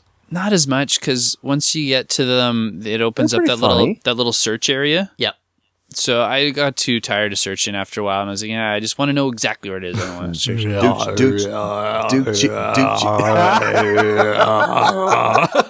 you get sick of hearing that? Oh, that was awesome. Duke cheated. You found a cheat for this. Yeah, if you put the marker down on your map and then you take the helicopter and you fly way high above it before it triggers the circle, you can basically see where it's at, and then you just go right down and get it. I didn't know that. And then as you go lower and lower, eventually that small pinpoint will disappear, but you just keep your eyes in that area, and you're like, okay, it's right in here, because that's exactly where the little white thing was. Yeah, it doesn't make it too bad at all. Except when it's in a cave, then you're just... Yeah. I did think the goat letters were all very funny. Oh, yeah, from the killer. Yeah. Yeah, and that's also kind of disappointing, is that there's no big payoff when you find them all. No. There's a weapon, nothing. I think, but... Yeah. Yeah, same with the propaganda posters. That was the biggest collectible in the game, because I think there was 150 tons of them. Yeah, tons of them. And you literally get nothing for finishing that. I was expecting something, even just another message from Robbie Ray, good job, but nothing. Yeah, and we talked about Mr. Chiffon, which is kind of weird at the end of his whole thing. He just disappears, right? That wasn't good. He just takes off. That was thing the worst missions of the game. Some of those were like, oh man, like whatever that psycho honey badger. Yeah, and the thing is, and for people, and I had a feeling this is going to be Crabby's least favorite part because he's not as into the hunting as some other people are. I actually really, really, really like the hunting, especially if you mix syringes with, like stealth, and then I love bow hunting. So like it was a lot of fun for me, but in a nutshell, the way the crafting works, there's like 8 categories of things you can make. It's like, like weapon holsters, ammo pouches, explosive pouches, syringe pouches, basically everything you need to, carry weapons and, healing items and, stuff throughout the game, and money. There's a wallet to upgrade. So basically there's like 4 or 5 levels for each item, and for every level up until the last one, you can just find these animal skins throughout the main world of the game. The very last item for like the last upgrade, you can only get that item from a special hunting quest called Karate Fashion Week, which is, presented to you by Mr. Chiffon, who's this, he tells you at some point that he previously was Pagan Min's, like, a personal tailor. Design that beautiful suit. Yeah, design that beautiful suit he's wearing. And he was fired because, some indiscretion or something. But yeah, so basically, like, you find these designs he's about, and you're like, oh, Mr. Chiffon, I found this new outfit. And he's like, okay, here we're gonna do this. You're gonna go fight this, the thick-skinned, lion, or like the super astronaut bear, and like, just like this crazy hard version of like every, animal in the game pretty much.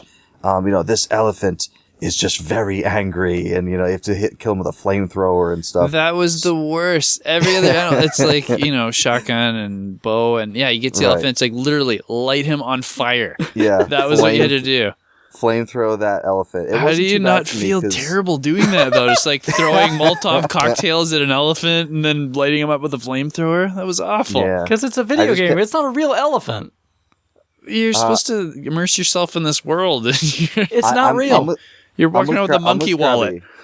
Yeah, I'm with Crabby on this one. There are parts of the game that I find it hard to detach myself from what I'm doing, and there are other parts of the same game where I don't find it as hard. So like when I'm dealing with people, I'm absolutely with him. I never thought about, killing this elephant with fire as a bad thing until he just said something. Probably because when I came upon this elephant, he was already murdering golden, like there was a bunch of golden path that were already near him, and he was flipping cars. He was killing people with his trunk. So I'm like, I have to stop this animal. This animal's a murderer. So I didn't feel bad about that guy.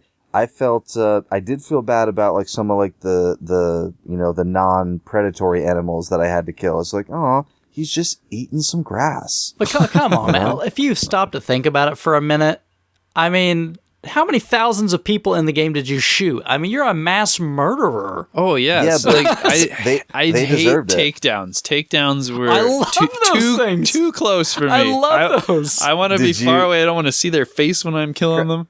Crab, did you unlock the vehicle takedown where you're driving alongside someone? I unlocked it, but I never actually got to use it. Oh man, I'm telling you, like you'll change your life and you won't like it. Go to drive alongside someone and hit that takedown button. You literally like this little cutscene, not cutscene, but you can't control your character while it's happening. You open the driver door of the thing next to you, and the enemy gives you this surprised look. You stick your knife straight into his neck. I just assumed you shot him through the window. No, you stick your knife straight into his neck, and he looks at you, and he's like, "Again!" And then you throw him out of the thing, and then you take over driving. And if there's a gunner in the back, you turn right around and blow his shoot him in the lower abdomen. Oh, okay. I'm glad I missed that one. Apparently. Now, see, I love this stuff, but then again, this is a game to me. None of it's real. Right. The part where I was taken down, the knife takedown, the chain takedown, and the use the guy's knife on the next guy takedown. Oh man, the one where you pull the pin on the grenade and kick him. Oh yeah, so you do the takedown, then you hit one of the bumpers or something. So basically, what you do is you flip the guy around, you grab the pin off his grenade, and you kick him into a group of other guys, and then they all blow up. It's great. Oh man, tell me you didn't get any sick perverse pleasure when you first got the flamethrower and you were just lighting people on fire like crazy. No, the only time I ever used it was for that hunting mission. Really? The elephant? Yeah, I didn't want to flamethrow Oh anybody. man. Oh, you gotta use it, dude. I like the grenade launcher because I could stay far away and blow people up. Oh, I man. wouldn't have to look at their bodies because they would disintegrate into like a blood splat. Now let me say one thing. The one of the disappointments there's a very, very few disappointments I have with it, but one of the disappointments I had, one of my favorite things about Far Cry 3 was I thought very, very, very good use of music. Only in a couple times in the game, there was my favorite mission in Far Cry 3, was kicking the hornet's nest, which is where you get the flamethrower. Speaking of flamethrower, we get the flamethrower and you go and you burn down the marijuana fields. So not only did I think the mission was a lot of fun, the way that the fiery haze was coming off the fields as you're going through them, it kind of like, was this wavy, really cool effect. Also, you were getting high because you were burning marijuana and you were standing in the middle of the field. So like the screen was getting kind of like you were high. And they were playing this awesome Damian Marley song that I absolutely loved. And then at the end of the game, when you have like the, spoiler alert, dun, da, da, da, da, dun, da, da, da. I thought it was so cool. Just like a handful of sequences that are so memorable because of the music. And I really thought Far Cry 4 would have that. They didn't do it as much as they did in 3. And Blood Dragon, the last sequence in Blood Dragon has amazing music. But speaking of, I do want to get back to the song that plays when you first meet Pagan. Oh yeah. And the song that plays during the credits, which, spoiler alert, is the same song. Yeah. But I want to talk about the significance of that song once we get to the end to end. Okay. Well, let's get back to the story. There was one other quick side character I thought of, which is the lady that does the races, but you never meet her in person, so no big deal. Whatever. Those kind of missions, like, just had they didn't even try and like fit them in the game. Like, you're fighting a war, you don't have time to run around and make movies and stuff. Yeah, that's right. I totally forgot about that because I didn't do the races that much. But basically, like, what is it, like a movie producer? Yeah. And it's just a character of like an NPC of like this karate woman, and she's like, "Oh, since you running around and you doing all this stuff, I'm gonna film it. We're gonna make some money." Yep. And you're like, that doesn't make any sense at all. So I just ignored her for the rest of the game. But basically, every time you like complete an outpost, or like every other outpost, there's like a couple of preset racing. There's like a racing for like time and to win the race. Then there's like a racing for like survival. Yep. And yeah, I didn't do very many of these. I didn't think they were that interesting. I did them all. They were fun. But getting back to the story. So the next big thing that happens is you have to go and get Paul DePleur, right? Yep. So his fortress, his place is the City of Pain, and the setup is basically just infiltrate the place, get him, and bring him back to the Golden Path so they could interrogate him or whatever they wanted to. And you have to, and you can't be found for the first whole section, correct? Yeah, the first half of that is you have to get to him without anyone seeing you, so you can't really. Yep. You have to get rid of 3 hostages, like untie them. Yep. Yeah. That took me, I think, 3 or 4 tries. Yeah, I took a few attempts there too. Yeah, and sometimes it would spawn you in a different spot if you died enough. Yeah, it was weird. Yeah, because you really couldn't shoot people. Because there are even enough guards around that would kind of usually see that happening. I did bow and arrow a couple of the guys in the watchtowers, and they stayed up there. Yeah. So, but yeah, for the most part, you had to be hiding bodies and be careful about it. Yeah, but it's a pretty big complex, so you have to really be careful and really find the right way to get through. And then you do find the little house that Paul is in. So you go in, and there is a guy tied up in a chair with a bag over his head, and Paul is in the other room. I think he's on the phone or something, right? He's on the phone and then with his wife, and then he's okay, put her on. Then he's talking to his daughter, getting ready to torture who he thinks is this other guy. Yeah, but he's in the other room from when you get in, and you're like, hey, and you kind of whisper to this guy. Oh, I got you. Yeah. And so you untie the prisoner, and you just put the bag over your head and just place your hands behind your back, and you sit in the chair. And then Paul comes back in the door and he's on the phone and, oh, yeah, hey, sweetie. And, oh, he's talking about her homework or, whatever. Yeah. Right? Oh, you drew a dinosaur? That's great. And he's like sharpening knives and stuff. It's really cool. Yeah, he's like this really very, sadistic person that has this wonderful, again, like nuclear family at home in the States. Yeah. He's just getting his kicks for working for Pagan. And obviously his family has no idea he's this psychopath that's doing all of this. Are you sure it's obvious to them? Like his daughter, probably. She's too young to put it together. You don't think his wife has any idea? I don't think his wife has a clue. I don't think so. He's like bringing jewelry home off the people he's torturing. You don't think she has any suspicions at all? I don't think that jewelry's going to... Oh, like, no, there was I think he did say to her, like, on the phone, like... It's in that section. He's going to bring it to his daughter, I've got a present for you. Necklace. Yeah, but, like...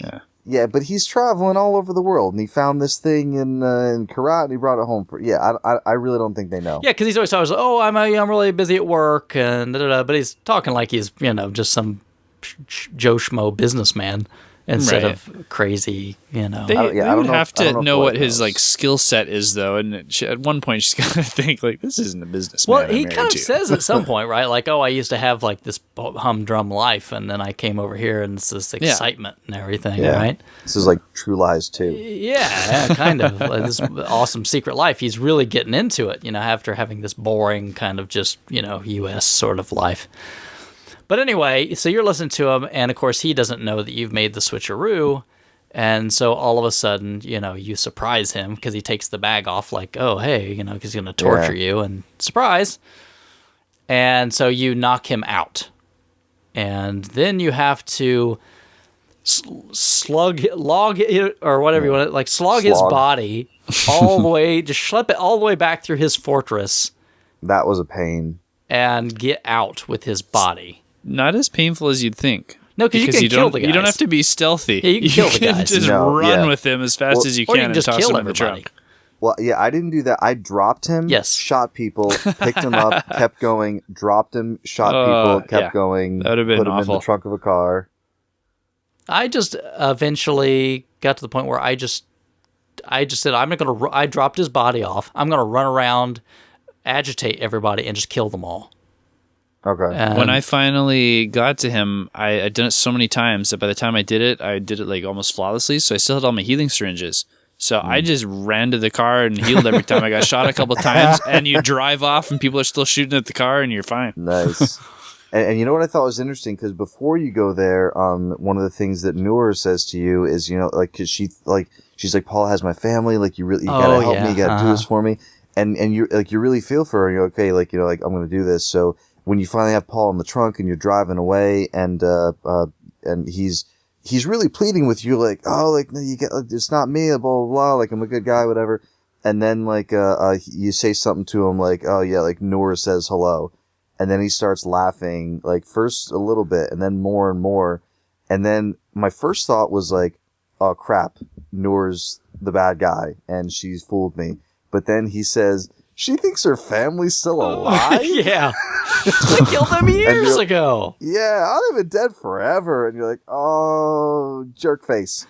So, and then you get to, the golden path and you just hand him over. And that's when he really starts becoming like, oh, crap, they're going to torture me. Yeah, this is where I started feeling uncomfortable about picking anything from Amita or Sabal after that. Like, they're going to go torture this guy. Like, they're doing the same things Pagan's doing, so why am I helping them? And they're marching him off, and, his phone starts ringing. He's like, oh, I got to answer that. Oh, sweetie, honey, daddy's here, Yeah. Because you know he's a nutball, but you also know they're going to march him in there and do horrible things to him. Yeah. Yeah. And you don't get to see it, and you don't get a choice in the matter either. They're just kind of like, okay, come on, and they kind of usher you off. So you don't really ever get to see what happens to him. He's away he goes, right? Yeah, I mean, you have to assume he's dead. You have to, because you don't ever see him again. So you have to assume that. Okay, so after that's over, then you can, at that point, attack his fortress, if you like, right? So we want to talk just for a minute about fortresses. Which has been weakened, yeah. So, go ahead. Just quickly, you can attack the fortress. We said that before. You can attack the fortress at any point you want, but they're more heavily guarded when the boss if you will, is alive. There's like minefields and everything else. Yeah. So, then I didn't realize that you had to story mission them first because I hadn't been doing the story missions. I was just trying to do outposts. I'm like, oh, hey, there's a fortress. Let's do that. And so I see this door and I'm like, okay, I'm going to need something to take that down. So I found myself an elephant and charged it towards the door, not knowing there was a minefield. And so my elephant explodes. I fall down and then all the snipers turn on me and shoot me dead instantly. And you know what? No, you know what you do? That's when you turn to the camera and you say, Far Cry 4. That is the game. Elephant explodes, you were sniped to death. And even going back to Far Cry 2, like the whole thing that made the game great was like all these emergent systems that weren't designed to do any specific thing, but just they worked so well together that you could create like a set piece on your own. And sometimes it was great, and sometimes it was awful and you died, but it always made sense. Like the gravity with grenades was always the thing that got me in 2. You would throw a grenade like up a hill to try to get like, cause you were on the low ground, and I mean, grenades just don't stick to things. Like there's gravity. They roll down hills. So the grenade would slowly roll right back down to where I was in my little pit and blow me up. And I was like, Far Cry 2. I'll just mention this quickly because it'll probably send shivers up your spine, Crabby. But do you realize you can stick C4 on animals? I did not realize that. Nope. And then you can send them in and say, hey guys, what's going? Boom. It's a game. It's just a game. It's a game. Well, that was actually the last elephant I rode. Because the first, I went and did some outposts with the elephants, and it was kind of fun because when the cars would pull up for reinforcements, you could just flip the car with the elephant. Bash them. And it was fun, easy, and my elephants never died. I thought they were invincible until that point. No, Because they will die. did like 3 outposts in a row on the same With the elephant, same and he lived elephant? through the Wow. whole thing. And then I do this, and he just, exploded everywhere. Okay. No more elephants. That's so great. But fortresses in a nutshell, they're just very, very heavily guarded, extremely well fortified. Kind of like mega outposts. Yeah. And basically, there's one in each region. Main region of the game. And what happens is once you clear a regular outpost, just when you're kind of traveling through the region, you may get a call saying like, oh, our outpost is under attack, and then a wave of guys will come in. And here's the only thing I didn't like about this, story wise, is like. So every time it happened, I went to the aid of my outpost. I'm like, no, we got to defend this because I didn't want to lose it, right? But the thing is, if you do go defend it, you get the experience from killing the guys, you get the karma for the event. But if you ignore it, nothing happens. Yeah, it doesn't matter. The outpost is still yours. You don't lose any karma. So I was like, well, if they had made it some sort of negative thing happening to me, not only would I have always gone and defended it, I would have also tried to get the fortresses taken care of as soon as possible, but it didn't really seem like that big of a benefit to me. Yeah. Now, I'm not an expert on karma, but killing a whole bunch of guys shouldn't award me karma, right? Regardless of the outcome. Are you talking about in reality or the game? Well, I don't know how real karma is, but I mean, just like in the context of the game, this culture probably believes in karma. And you're getting rewarded with karma for killing tons and tons of guys. Well, they're the bad guys. I don't think you're getting karma for killing tons of guys. I think In those karma you're getting events, you do. Well, no, you're not. Well, the karma events is what I mean specifically. Like you're driving down there, and it's like Golden Path versus some Royal Guards fighting there. You're not getting the karma for killing the guys. You're getting the karma for saving the other people. But you wouldn't get that karma because of the way you did it, from how I understand karma. From Karma School? Yes, from Karma School. For everything I learned Karma Chameleon. from My Name is Earl is just jeopardized. Yeah, no, it's. I'm with you on that. There's I think it's a semantic argument of what I put out there, but that's the way they have it paced, and it's only giving you karma. Okay, here's a karma event, and it's just based on that one event. But yeah, let's be honest. I think all your bad deeds are pretty Karma bad. was pretty much useless. All it did is give you some discounts at the shop. The last one was so stupid too. Yeah. I like when you get the ones for the Galley residents, it's like, sure, those are expensive. I understand that. And so I'm like, maybe we'll get a cool discount on everything when I get this. And it gave me a discount on just maps that I had bought every single one of already. That was the maps. I think I bought every single map before I bought anything else in the game. It was like level 2 karma, and I had all the maps. And then when I get level 8 karma, I can get all the maps for cheaper. Karma was pretty much a waste. It was pretty much a waste. Yeah. I didn't know that. I spent every skill point I had getting that karma boost one, thinking it would be helpful. Well, back to the missions again. Then the next choice you get between Amita and Sabal is about the chemistry factory where they're producing drugs, right? Oh, yeah. I forgot about that one. That big oval one with the smokestacks. Yeah. So basically, Amita wants you to go in and take control of the place because you've saved. If you did hers, you saved the drug fields. Well, now you need to be able to convert that into drugs to sell. And Sabal, of course, does not want you to do that, right? Right. Wants you to destroy this drug factory. Yup. So, back again, choices. So, Crabby, who did you choose to help? Same thing. I went with I don't want drugs as a source of income, so I tore the mother down. Bill? I also don't want drugs anywhere near me or my family, so I tore it down. I went with Sabal. Well, my family doesn't live in a video game, so I chose to support Amita. Because I don't care if digital people take drugs. I'm going to guess that the idea is probably pretty similar. So on mine, I had to basically infiltrate this place, get into it, and there was like some kind of chemist guy that was in there that I was supposed to save because he was the drug guy, right? We had to take him. Mm-hmm. That sounds a lot different, actually. A lot different. Okay, so I had to like go and get this guy and secure him or whatever because he was kind of the key to whatever this operation was. But it doesn't go quite right, honestly. But that's kind of the gist. So what did you guys have to do? Destroy it? I take it. Yep. You go ahead, Bill. I had to not really like infiltrate. You tried to sneak around because there was like a dude like driving around in a circle. And like a bunch of snipers and stuff, but basically you had, I think it was bomb placement, right? So like, there's a couple different areas that you had to destroy, and you either could do it like C4 or bombs, or you could, get like an elephant. So I think what I did was I cleared the whole area out, and then I grabbed an elephant and like destroyed like all like the main pieces, like kind of like around where it had to be. And then you got on the top of the building, and you had to destroy something up there. And then you had to get in the building and destroy like stuff inside of it. So it was a lot of destruction.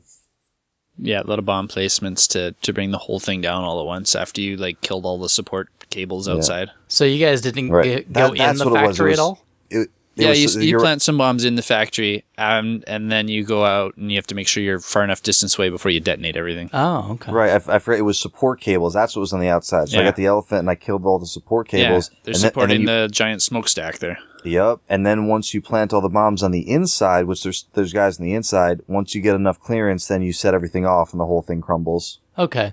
See, with mine, you of course go in to secure this area or whatever it is, but then somehow, I don't remember the exact details, but the drugs get released or something happens, and so you're all drugged up trying to fight your way through this, big opium place, whatever. So you're like way spaced out. And Yogi and Reggie to the rescue? No, but you're like in that same like drug haze kind of thing, and you have to fight your way through it and everything. So that's interesting. That's that whole piece. All right. So moving on from there, then we get into a few other pieces, right? So we've got at some point in there we find Willis, right? Yeah, at the airport, I think, yes. right? Yeah, and so he's a returning character from 3, right? Yep. He was the CIA agent, and he's still a CIA agent. He was in 3. He's the guy who you meet in that town. I forget the name of the town, but it's in like the northeastern part of the Far Cry 3 map when you first go over there. He's an interesting character. He's kind of got like that like Colombian white, 3-piece suit, like the CIA agent standard garb. Ponytail.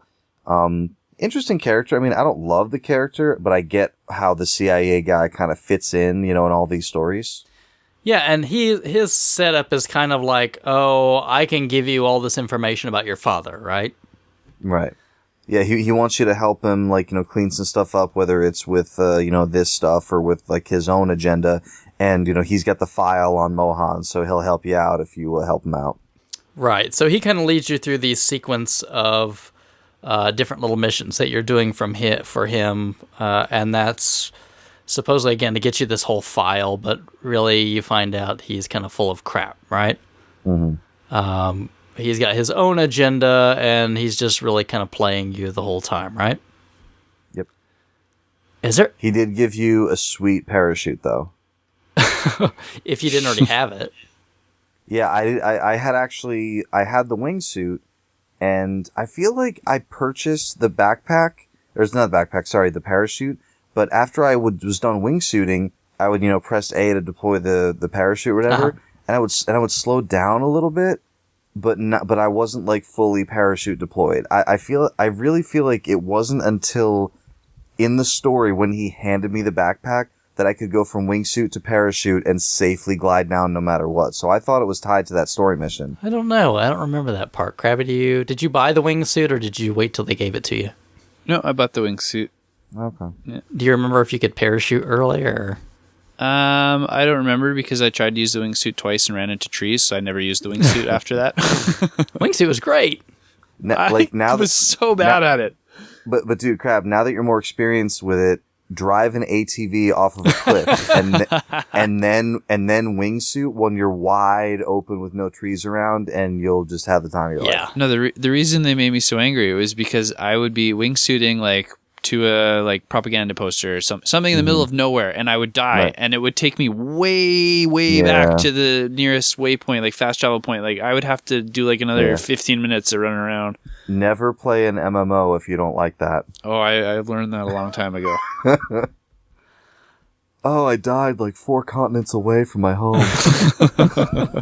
I gotta go pick up my stuff before someone steals it. Yeah, so I flipped the truck once too. So after that, I just got on the road and pushed the auto drive button and put the controller down and waited until I got there. Yeesh. Nice.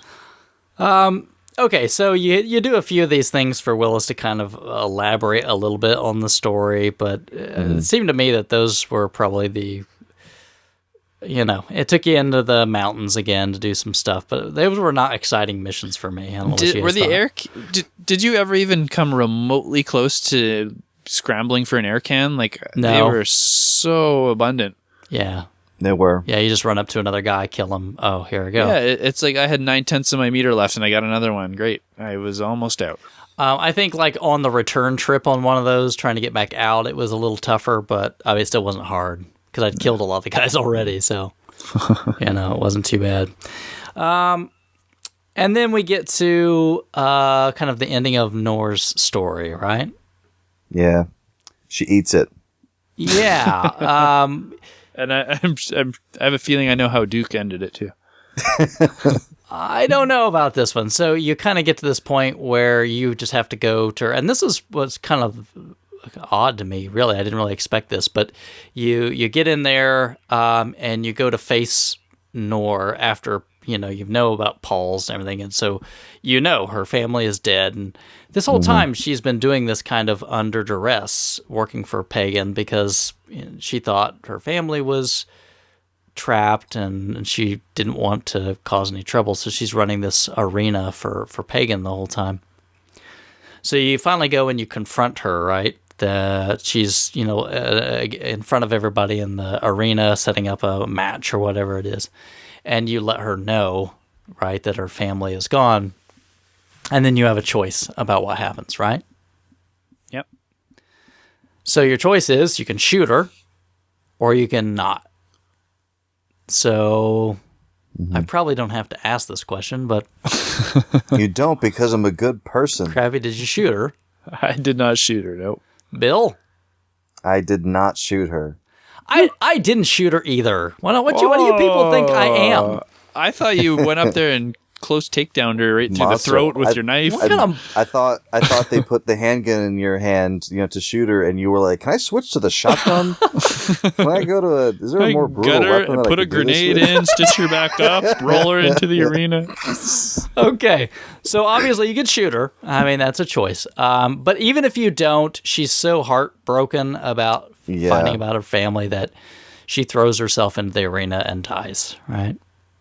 It's unclear to me whether she dies from the fall. It's more so she doesn't that, like, seem all too of the worried that the animals are chewing on her, so I think the fall kind of did her in.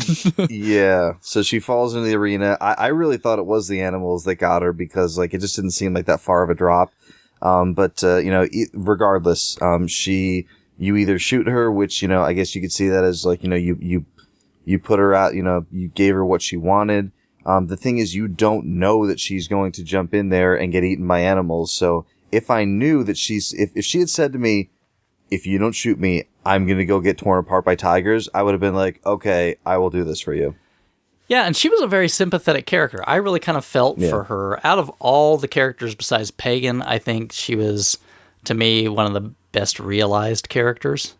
Yeah, she did have some of the cutest assistants. All the bare-breasted women that were there.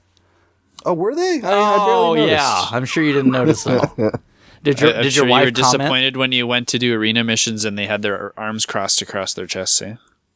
And they uncross them if you wait long enough. Oh, do they? I guess I got impatient. And also they start saying stuff like, "Stop looking at me, you're freaking me out." Or they would say, "Eyes up here," right?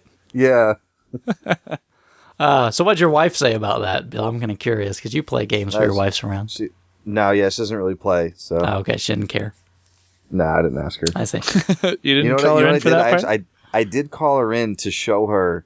So I was like, "Honey, let me show you this." She's like, "What?" And I was like, "It's a girl."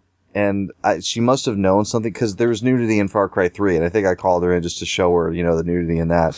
And so I think I called her in. I'm like, "Hey, you gotta come see this girl." And she yelled back something like, "I don't want to see boobs." And I was like, "Oh, okay, then you don't have to come in here." They always seem to have paint over them, though, right? Yes. So there you go. All right, so that wraps up Nora's story, and of course, at that point in time, if you haven't already, you can go and take her fortress down. And that kind of opens up the point where you have to go then to the second part of the map, because the point in time you've been kind of trapped in southern Kyrat, and then at that point in time, I'm going to probably guess whoever's in charge of the Golden Path tells you to go to the north, because with me it was it's time for us to invade the north. So was it Sabal for you guys?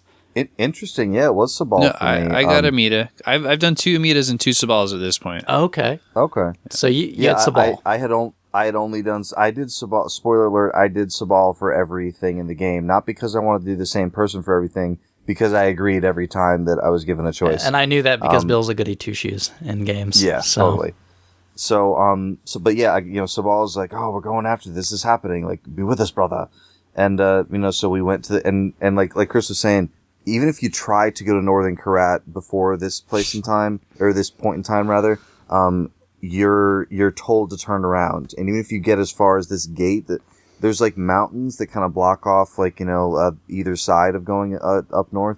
And the one place where you can get through, it's a gate. You can't get through it. So you have to get to this point in the story to get to Northern Kyrat.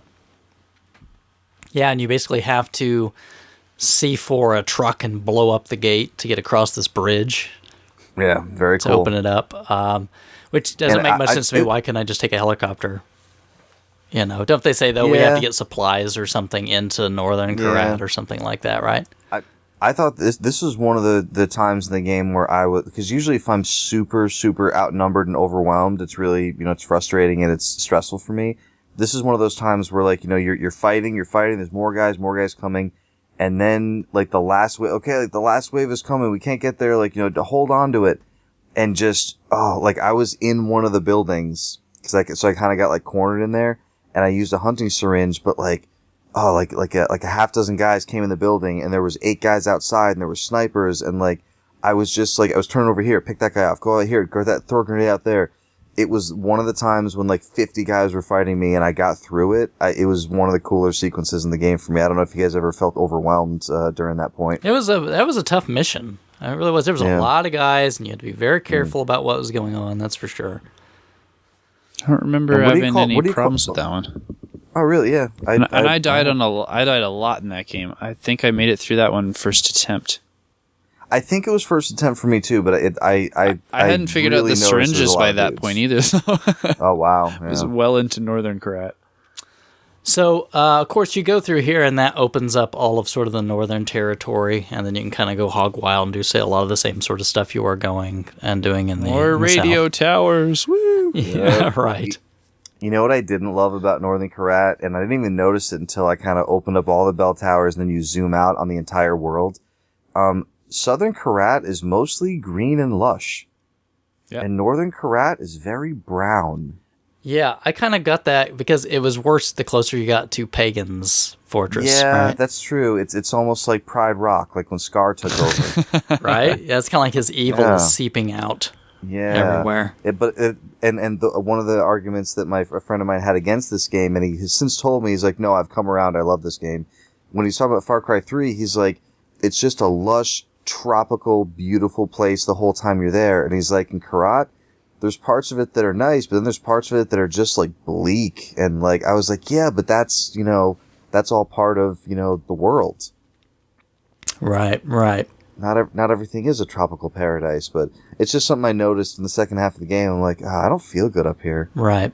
I want to go back to the green area. And I don't remember if I have this in the right order, or this may have been the one right before this, and I'm getting them switched up. Because you get captured and you get taken to the prison, right? Right. You mean the one that's up in the snowy mountain? Yeah. Yes. Was that right before this, maybe?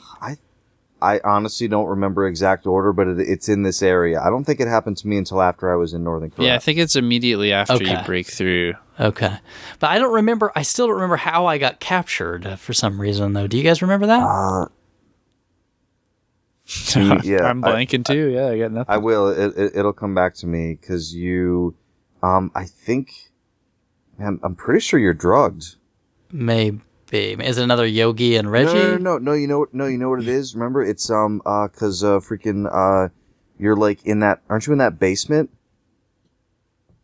You're like in that basement, and like the pagan comes in, and like he's talking to people. Oh yeah, and you hide. That's right. You hide in it. Yeah, you're right. As soon as you go into Northern Karat, you go in some house or something, right? And like you're hiding, and stuff's happening there, and then like when you like you come out, and like pagan's there, and like he like boom, and then like you get drugged, and like he grab. Yeah, I forget the exact details, but I remember the sequence. Yeah. So you're locked in this prison. And you have to find a way to escape, and it's basically Yuma runs this prison, right? I love that character. Like it's the least developed enemy character. Yeah, like there is nothing much to Yuma, is there? No, she's just very attractive. Okay. Yeah, she feels like Pagan's losing his grip on everything. Yes. She's the only one of his lieutenants that like kind of has any doubt for him now. Right. Which we'll get into in a little bit. I think that's interesting that you point that out. So Yuma runs this prison, so you have to escape the prison, and you have to kind of construct your own thing to repel out of this place. I really didn't like that prison sequence. Did you guys like it? It was the worst. Yeah. No, yeah, it kind of felt like. There's also Uncharted 2 and 3 spoilers in this show. It kind of felt like an Uncharted 2 and 3 when like everything got supernatural all of a sudden, and like the enemies changed from like humans to like ooh spooky things. And I know it was like a drug thing because like she like she blows like a dust or a powder in your face or something. Yeah, she does. But they didn't just pull it off as a drug thing because they had those demons from Shangri-La, so they had it as kind of like a spiritual thing too. That's true. But yeah, the whole I wasn't crazy about the whole sequence. Yeah, but you have to kind of escape, and then you have to sneak past this, heavily guarded place with very little weaponry, like the little crossbow and whatnot, to get out. Oh yeah, that was the worst. You had a crossbow? Yeah, you had like a little hand crossbow, I think. Little You could handheld find crossbow one, I thing, think. yeah, with like bolts. I think I had just like a hunting bow. I think you could find one in there somewhere. I forgot how bad that was because like, and because you end up in like a work camp kind of looking area, and you have to get out, and it's like, I think what I finally did was like on my second or third try, I like took the zip line down to like a tower and got close to the door, and like just like Crabby did with escaping the Plur's mansion, I just ran and healed, and then and just slid down the mountain. Works every time. Yeah. Yeah, and you get into one part, not in that mission, but there's another mission not too far after that where you're watching TV with the other Golden Path people, and Pagan kind of comes on and gives a speech. Yep. Right. Isn't that after you think you killed him? Oh, okay, yeah, let's do that first. And he's like, I'm fine. Yeah, Okay. Okay, so the next mission then was... We're backwards then with the capture, because after he comes in the house, that's when you kill him. You chase him out of there. Okay. Yeah. So we don't remember what got us captured, but... We're slightly out of sequence, but I remember, now, because like when he leaves, you say to Sabala or Mita, whatever, like, going I see him, we're going after him. Yeah. And they're like, good luck, we're just going to be over here eating Hot Pockets. We won't help you.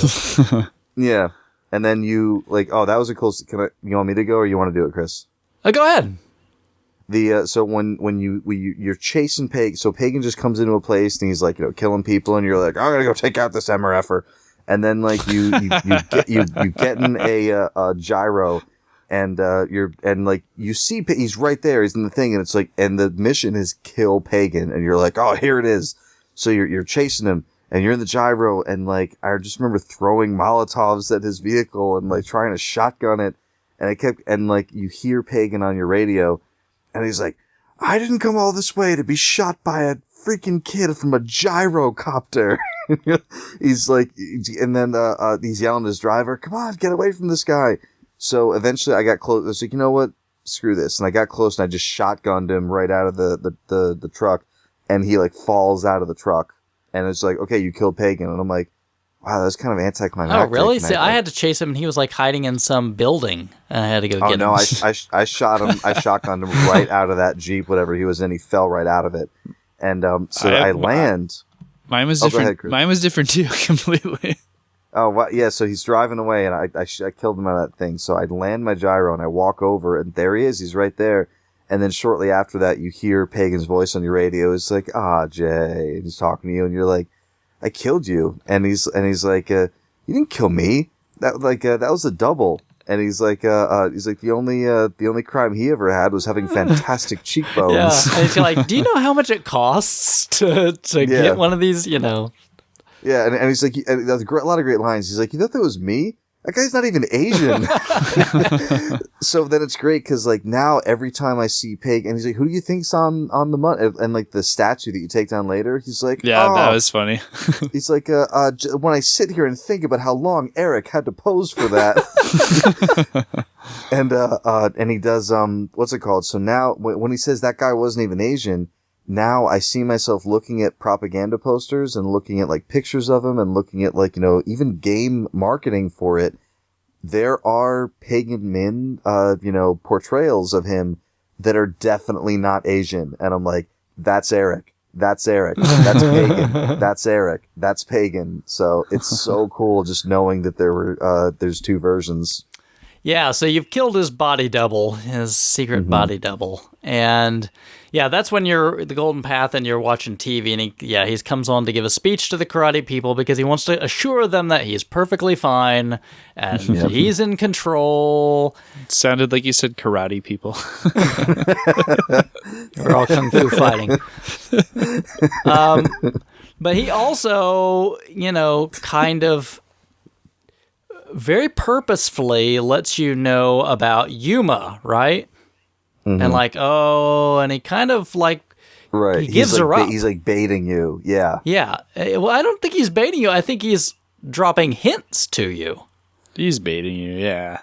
I come think here and confront Yuma. Do whatever you want with her. Here's where she is. Okay, we'll talk about that a little bit later in a minute. But but anyway, it's this. Oh yeah, all right, come on, come get my Yuma, come get her, sort of thing. And so basically you do, right?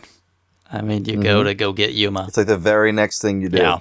And which is weird because you're like sitting there with all these Golden Path people. If that was a real thing, you would then turn to each other and be like, let's go get this bee.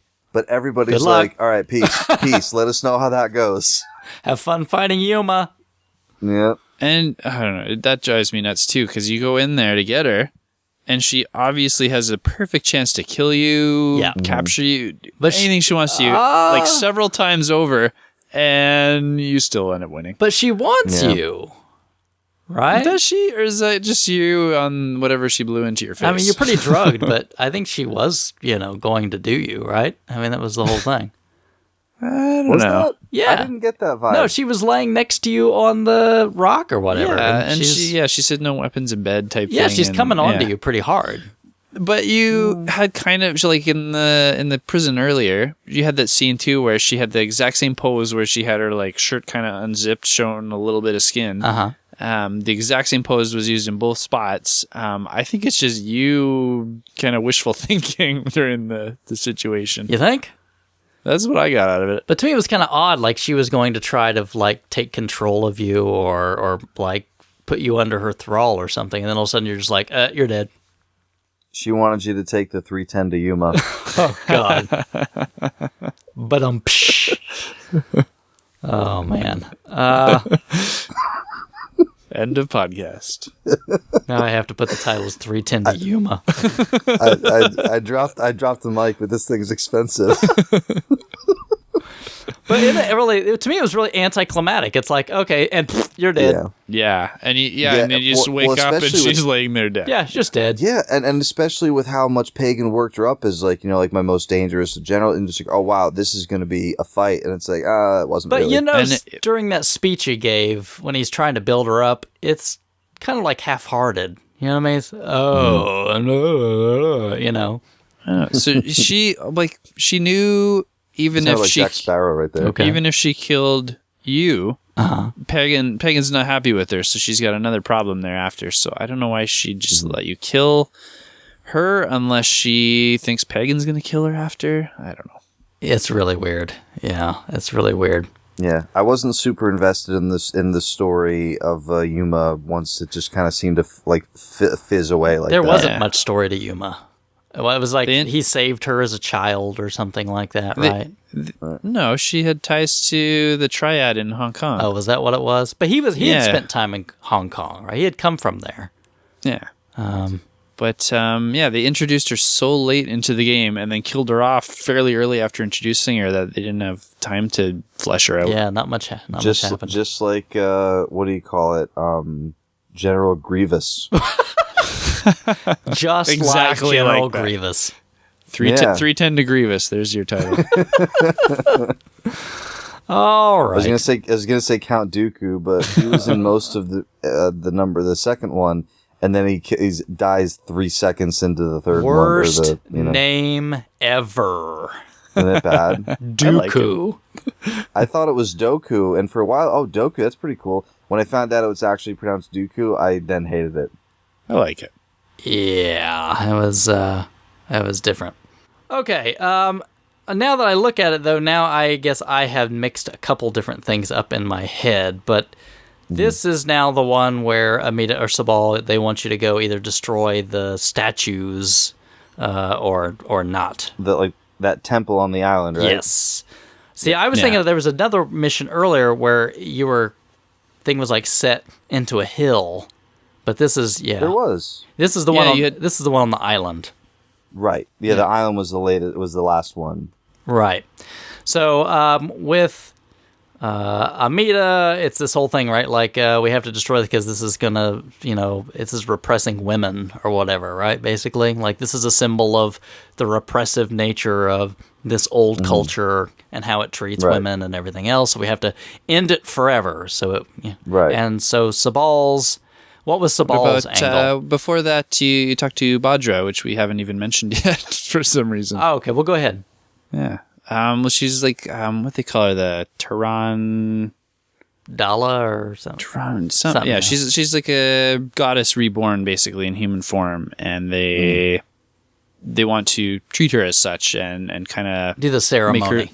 Yeah, make her live this monk-like lifestyle where she's like this spiritual leader, and she's like what, like a 12-year-old girl? Yeah, isn't it like Amita's sister?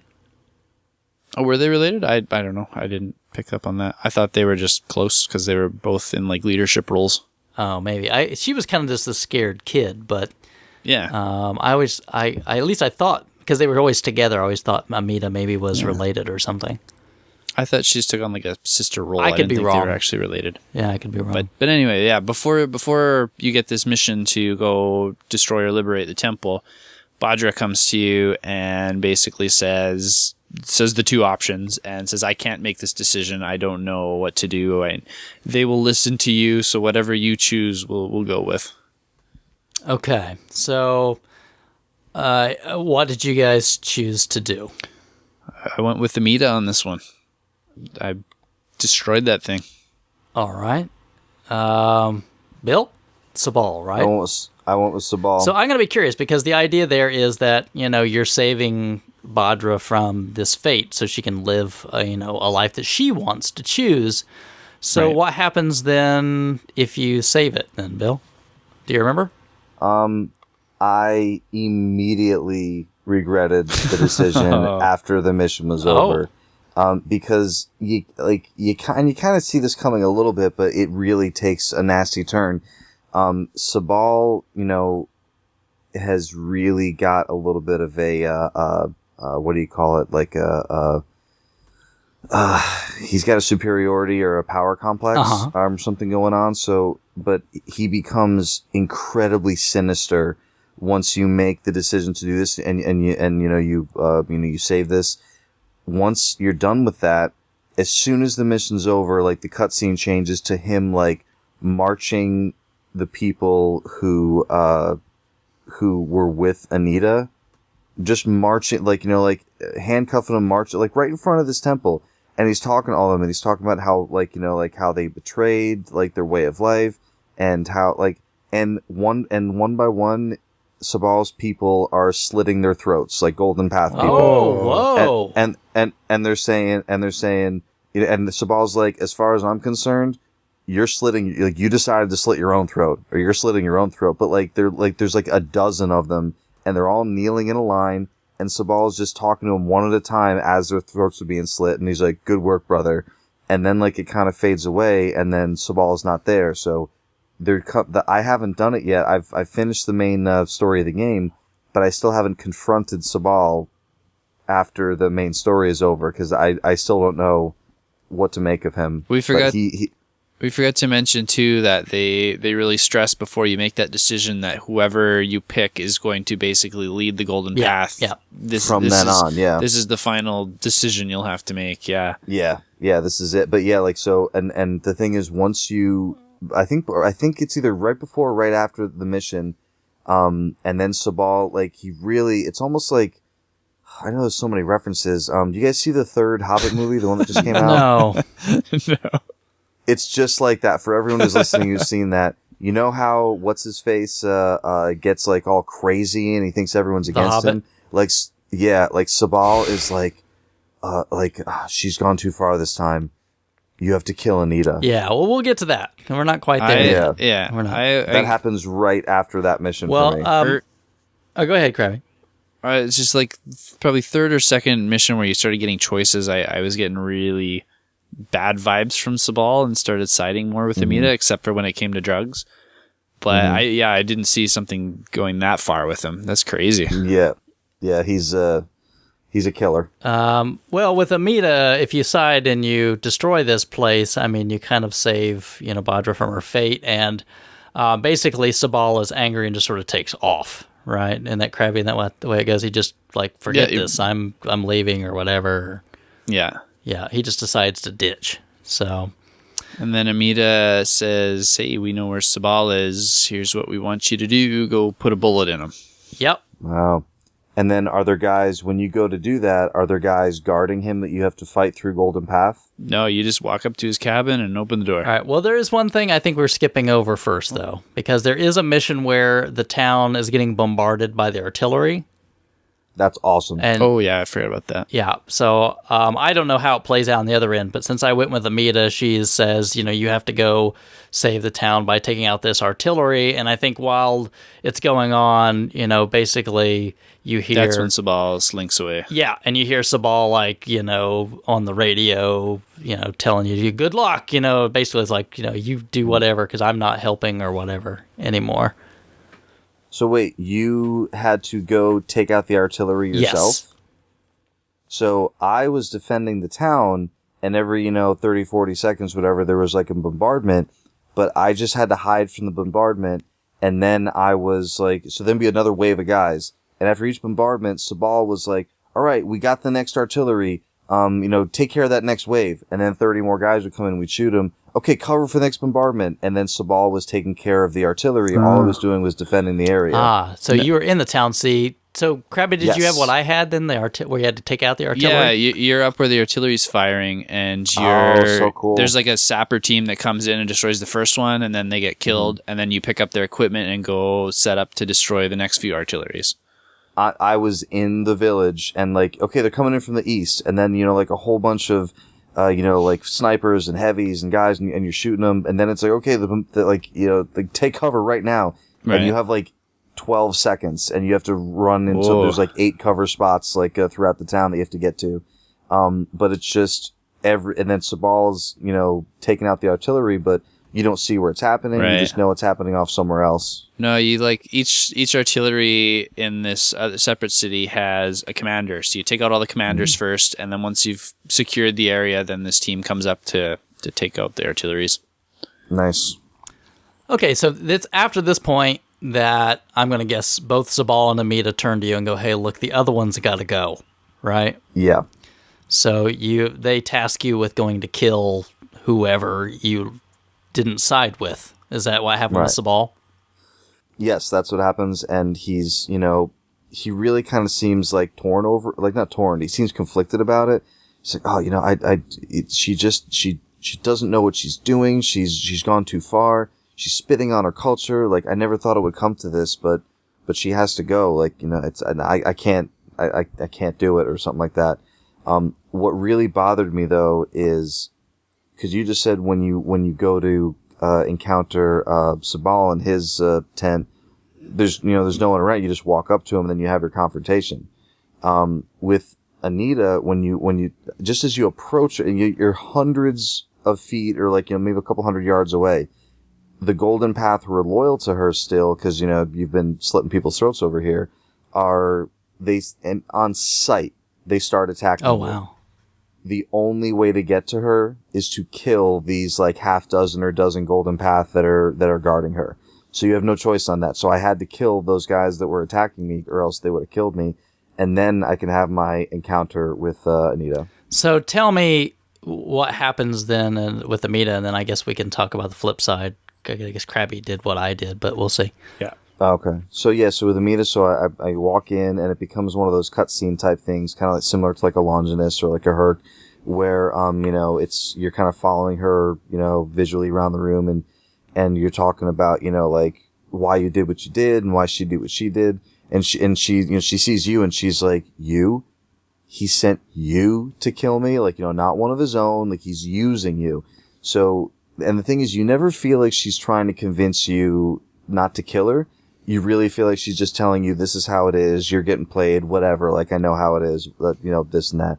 So basically, she doesn't really give you any information that, you don't know, no surprises or twists or anything. But then you are given a choice. You take control, you have your handgun, you can kill her or not kill her. And as much as I didn't want, I had already sided with Sabal, so I didn't want to, not go on the mission for him. But at the same time, it's a lot like the hitman who, tells his boss, yeah, the job's done. And he tells the mark, get out of here and never come back. I just didn't pull the trigger. And after 5 or 10 seconds, she just takes a breath, and she's not grateful to you at all for not killing her.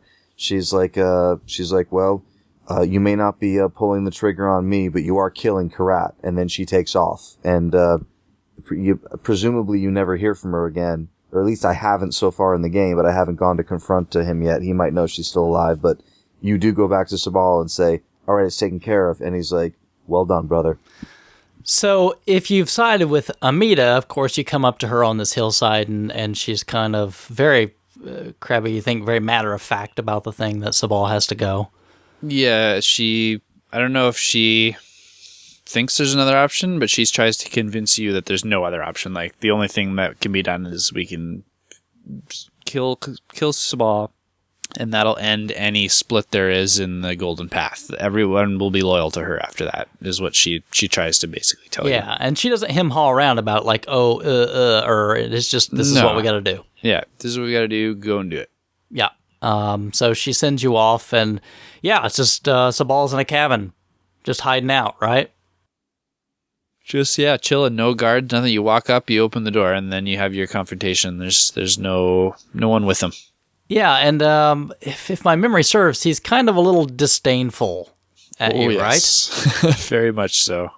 Yeah, he doesn't like you very much. He's kind of thinks you're spitting on the country and are going to lead it to ruin. He's not very happy with you at all, or Amita. And then you get to that same sort of point where you can pull the trigger or not, right? Yep. And so, Crabby, what'd you do? I let him be. Didn't shoot. Didn't pull. So what happens? He kind of tells you off. He's holding a knife the whole time, like making you kind of feel uncomfortable while you're speaking with him, and he drops it into the floor, and then he just kind of walks past you almost like he wants to like shoulder check you on the way by and says like, I'm off. I'm out of here. Good luck with whatever you're doing. Okay. I shot him. Good. I would have shot him if I known what he was going to become. I just straight out, as soon as I didn't even hesitate. As soon as I got the gun pulled up, I just shot him. Oh, that's because you told me, you didn't tell me who it was, but you said, I'm not going to tell you who it is, but there is one person that I didn't hesitate for a second. I just shot him. Stone cold, dead. And really, that's it. I mean, you shoot him and that's it. You just like, oh, it's done. No one like shows up and says, what did you do? It's just, there's this body and okay, it's done. Can you pick it up and hide it? No. Okay.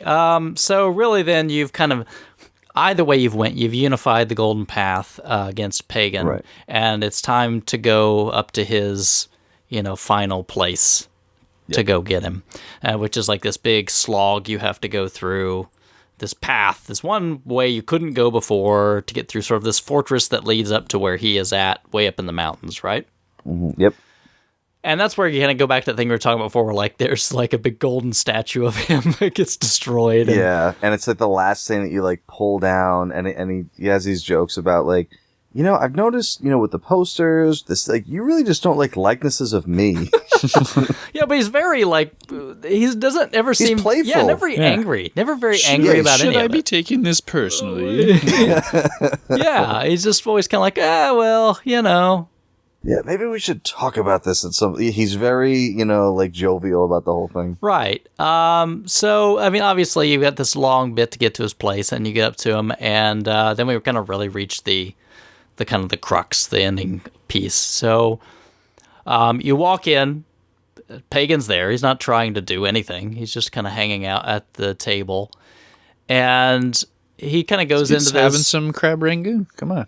Yeah. Mm-hmm. And he basically just lays out like, I asked you to stay here, right? So we can, you've got two choices basically. We can sit down and we can have a conversation about this stuff, or you can do whatever you're gonna do. Did anybody shoot Pagan? No. Nope. He's way, way too interesting to take out of the world. Yeah, I had to see what he was gonna say. And that is not a video game thing. Like, that's very much like if I was standing there with a gun in my hand with that guy right there, the world is a more interesting place with him in it. Yeah, I mean, even if you thought... Really? Oh, yeah. Absolutely. But, I can't take that guy disagree that it's not interesting, but interesting doesn't always mean better. That's how I decide who I kill and not kill. So... By how interesting they are. By how interesting level. So why did you not kill him then, Crabby? We killed so many people already. I don't like the close-up ones. Okay. I'm staring right at him from like 5 feet away, so it was like, if there was a button to drop a poison pill in his coffee so he died the next day, would you have done it? no, like you hear all the bad things Pagan's done. I experienced all the bad things the Golden Path had done. They were far worse than Pagan in any point of this game. Like he may have done horrible genocides before I got there. Those weren't brought up. Well, and that's what he really kind of goes into, right? Is he launches into this, well, kind of, you've been running around the countryside, basically killing everybody. And he says, talking about Amir Sabal, and I mean, I'm not sure if he said the same thing to you guys, but he says, you've taken care of one of them, whether you decided to kill them or not. He says, you know what choice you made. And then you'll have to deal with the other. And he kind of goes into this, kind of letting you know that they necessarily aren't the best people that right? They're not wonderful people. That last choice where you had to pick which one of them's leading was horrible because they were both bad options. Yeah, they're both bad. And the only thing I have with that is like, okay, I'm going to play along with it for now because I don't want like everyone murdering me. But once I let Amita go, I said I haven't confronted Sabal yet. I assume that I'm going to get another chance with Sabal, and I'm just like Chris. I'm not hesitating. He's done. I'll be interested to see what happened because since you let him live, right? Since I killed him, I never ran into him again. Obviously. Yeah, I'll see if I get another chance or not. But you had this long conversation with Pagan, and you kind of get to realize, at least I got the feeling that, he just having this conversation like, I brought you here. Why did you do all of this, right? I asked you to come here to sit down where you wanted to come and spread your mother's ashes, okay? And then all of a sudden you take off and you're killing people all over the countryside, right? And this is where he comes back to like, what did I say? Yeah, like what did I say when we first met? I said, sit down. Enjoy the crab rangoon. I'll be right back. Yeah. And then he says, and then I think this is where it leaked before the game came out that there was an alternate ending within a half hour of starting the game, which I wasn't a fan. I don't like that got leaked because I think this is the kind of thing that you really should discover after beating the whole game. And he says to you, if you had just listened and waited, I would have helped you. I would have done everything. And then you start thinking, would that have happened? And then you go start the game over again and you can find out, it would have happened. And then what this brings me to, I know it's, we're, jumping around, but it brings me to the song that plays at the beginning of the game and the song that plays at the end of the game. Yeah. Should I stay or should I go now, right? What is the name of that song, Crabby? Should I stay or should I go? Should I stay or should I go now? Uh-huh. And it plays before you even get that decision in the beginning of the game, so you're not even thinking about it. But then after he explains to you, if you had just stayed there, and then during the credits when the song is playing, you're like, oh my god, should I stay? Or should I go now? Yeah. But yeah, so obviously nobody, shot Pagan when he gives you the choice. I would assume the credits roll and then you can keep monitoring the world, but yeah, he has a conversation with you. You calmly sit down. You have a little bit of a talk. He explains, he almost explains like he's been rooting for you. That's it. That's why I think he says like the whole time that, that's it. He brought you, he came here. We're going to go do this together. I'm going to help you spread your mother's ashes. So I even got the feeling that when you decided to go flake out and go kill people all over the place, I still put things in place to help you. Like he arranged his like minions under him to kind of almost offer them up to protect you. He seems like he fancies himself as your actual father. Yeah. Yeah. And if you read did you guys read all the Mohan Ghale journals? God, yes. no. I did. But we can get to that in a minute. But you have this conversation, and then he takes you to put the ashes up, right? Yeah, he's like, let's go. It's right out here. Yeah. And he has a great conversation with you on the way there. Now, that conversation, is that enlightened at all by those letters? Yeah, because it's not enlightened by the letters, but Is it proved true or false by the letters?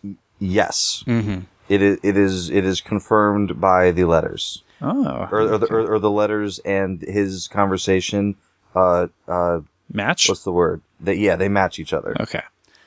Yeah, because like the whole time, he's talking to you about all this killing and stuff you've done. Corroborate. Sorry, that's the word I was looking for. And, he's talked about, how you kind of went on a rampage or whatever, and he kind of was like, it's exhilarating, isn't it? He's kind of like... one of his best lines, he said, was when he said, like he went in like one way and he came out like this. And what was really surprising to me is that he knows that he's insane, and he says that he knows that he's insane. And I always thought what was so interesting about that is, they always say, like, most people, like the people who are insane, they don't know that they're insane. They think there's something wrong with them, but he knows that he's insane. And that's it. I kind of gathered that at the end, he's not. He's kind of been working some of this stuff actually to help you and protect you. It's just you were on the wrong side at times. Not that he is a saint, because he isn't at all. But he has this point, right? Like, you've been running around with all these rebels that are just murdering people like crazy. Mm-hmm. And what was he doing? He wasn't sending his guards out after you. You were attacking his guards the whole time. He wasn't sending the fight to you. They were bringing it and using you to fight him. So you were the pawn kind of in the whole thing, and he just wanted to kind of... Doesn't he mention, too, when you confront him at the end there, that he's like, I let all the staff go home so you didn't murder everybody on your way out here to talk to me. Yeah, and the whole time, like, at the beginning even, it talks about how you're supposed to... No, and then he says, he's like, yeah, I left them home. He's like, you probably killed some of them on the way in here. But like the whole time, your mom had asked you to return your ashes to wherever, and you always think that's a place. Right. Oh, yeah. It was returned to Lakshmana. Yeah, that was the weird part. The whole game is nobody seemed to know what that was or where that meant. No, and I totally thought it was a place. Me too. Find Lakshmana. I'm like, okay, we got to find this place to go put this thing back. Yep. But you find inside there that there's an urn with Lakshmana in it. And you're placing the urn next to Lakshmana's urn. It's like a little shrine that Pagan has kept and protected. And when you read Mohan Gale's journals, what you realize is that when Pagan first came in, because there was like another royal family or something at some point in time, and Mohan served them, but they kind of overthrew that. And Pagan helped do that. They brought him in, and at first Mohan was like, "Oh, I think Pagan's great. He's come in. He's going to liberate us from this stuff." And then he started kind of thinking that Pagan was not very good. And his wife, he wanted to kind of infiltrate Pagan's ranks, and so he sent his wife to go and kind of be a spy amongst Pagan. But what really happened was that his wife took up with Pagan. She liked him. So he became extremely bitter and very angry at this, and kind of started the Golden Path as a way to kind of crush this, because the spurned love that he had. And Pagan and your mother had a child, right? That was Lakshmana. Mm-hmm. So your half-sister, because with your mother and with Pagan. Right, and she passed away, and you were swept out of the country early with your mother, basically by Pagan. Right. Well, she didn't pass away. I don't remember that part. So what happened to her? Mohan killed Lakshmana. Okay, I didn't remember that and part. Then And then your mother killed Mohan. Killed Mohan for killing the half-daughter, and then she fled the country with infant AJ. Yeah, all right. So, and it was a little hard to follow the first time, because as you're walking towards that shrine, he's like, oh, it's just like when Mohan killed Ishwari. And he kind of stops, and you're like, wait, what? And then he's like, "Oh, like you didn't know that?" And then you kind of have to Lakshmana. put it all. Yeah. Right. Yeah. Sorry, Lakshmana. So yeah. So and the thing is, from the very first part of the game, when Pagan meets you and he looks at you and he's like, "Oh, I'd recognize those eyes anywhere." Uh-huh. My first thought was, "Oh, Pagan's my father," or like I'm not supposed to know it, but Pagan's my father. And the thing, there's Mohan Gali, so you're like, "Well, Mohan's my father," so like, what the hell's going on? So then when you kind of find out, like, oh, I'd recognize those eyes anywhere, he's talking about your relation to your mother, who he was in love with. And he does kind of talk about that very first dinner. He starts talking a little bit about your mother. Absolutely. Talks about how much he loved her. So you're like you're thinking, at least I was thinking, he's building it. He's my father, or he thinks he is, or he's trying to get me to think of it that way. When there's a twist on that. It's not exactly there, but you're close. Right. So you're in there and you place the urn and you come back out of the shrine and Pagan is getting on a helicopter. One more great line. Yeah, he basically says, I'm giving you the kingdom, but I'm keeping the helicopter. Yeah, I'm keeping the helicopter. And he flies away. Well, the player is given control back again, so you do have one last chance to shoot him down. But I didn't even switch. Oh yeah, I didn't even switch to a weapon. I was like, happy trails, buddy. Yeah, at that point in time, you kind of almost admire him, and you can almost understand how he could go a little insane with these things that happened with his daughter and the woman he loved. So, I mean, I think that was it. I think, as far as the interactions with his subordinates, and that's what I was going to say with Yuma, I think in that speech, he's basically trying to let you know, like, I'm going to play this out, but really what I'm doing is setting you up to go get Yuma and take her out, right? Because I don't want you to die. I want you to win. Right. Because that's the whole thing. It's like, I'm going to give up everything I have to you, and I was going to do that anyway, so I'm going to help you do that so you can get here and you can take over the country. Because that's it. Basically, at the end, he's leaving you as king, right? So have they planned any DLC where you're the warlord and Amita's golden path attacks you now? That'd be cool. Or I actually haven't. I know there's like a season pass and everything, and there's like a handful of things that have been announced, but I haven't heard anything specifically about anything like that. It'd be interesting though. I think the only thing I've heard of is there's Herc for people that didn't get it originally. And then there's something about Yetis. Yes, there's a Yeti thing, and I thought there might have been a Prison Break thing, but I could be making that up. Yeah, do you get to hunt and skin the Yeti for a new delightful clothing with, I don't know, you've already used the flamethrower. What else would you use? Throwing knives on the Yeti? I don't know. Yeah, you'd have to use grenades only. Yeah, Molotovs. Well, you use those on the elephant already. So, what could you use? Harpoon gun. There you go. Harpoon the Yeti. So kind of tying it all up. There's the show name. Harpoon a Yeti. Harpoon the Yeti. Kind of, closing thoughts on the storyline. So, I guess give you guys a couple minutes. So, Crabby, you want to start kind of what you took away from it or what you thought? I don't think I was attached to it as you guys were, because there was so much space in between each story section.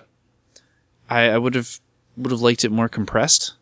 And a little bit of that was me just, aimlessly wandering at the start until I figured out how the game worked. Mm-hmm. But even after I figured out how it worked, the missions are pretty long, and you'd have to do a few radio towers and stuff in between just to be able to traverse easily. Mm-hmm. So you'd spend a couple hours in between each small, 1 to 2 minute cutscene. So I didn't feel like there was enough meat in those cutscenes to justify the length in between them. And very few, Pagan was interesting, but he was in 3 scenes the whole time, and the rest was a few short radio transactions. Yeah, I really wish there would have been more of him, but I can understand without giving too much away why they did it the way they did it. Because if not, you'd have to almost learn that Pagan really was rooting for you, right? Right. So yeah, I felt that overall it was kind of weak, and the more I played with the Golden Path, the less good I felt about what I was doing too. I think that was intentional, right? Yeah, that was very much intentional. That doesn't mean I like it. Right, you're made to think towards the end that what I'm doing is not Yeah, it's good. you like I thought you it look was. back at the last 10 hours of things I've done, and it's like, well, maybe that wasn't the best thing I could have done. Yeah. Right. So by the end, you're kind of ready for Pagan to tell you all of these things and kind of how maybe you made the wrong choice up front. Sure, and I think that played out how they wanted, because the three of us who played very differently at times all made the exact same choice at the ending, and I think they kind of led us to make that choice. Yeah. Bill? Just overall thoughts you're looking for? Yeah, just storyline wrapping it up. Yeah, I mean, I like the game a lot. I don't think the story is anything, groundbreaking. Like when you find out it's not like, as big a shock as some other games have been. I think it does tie together, very nicely. I didn't really get the, feel bad about all the things that I've been doing as much as like a better person probably would. But yeah, I mean, this is exactly the kind of game that I want to play. And we talked about it before, and it's totally cool if there's people who aren't into this type of game. But, between Assassin's Creed 4 a couple of years ago, which I absolutely loved, and, and then Far Cry 3, Blood Dragon, Far Cry 4.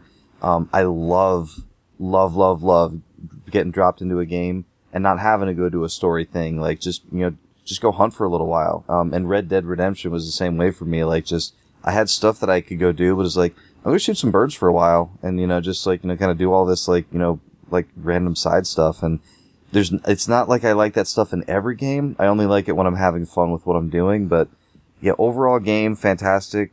Story I thought was great. It's the middle of the game, like the missions, like Amida Sabal, like the order, like it just kind of seems like a little bit like it blended together a little bit.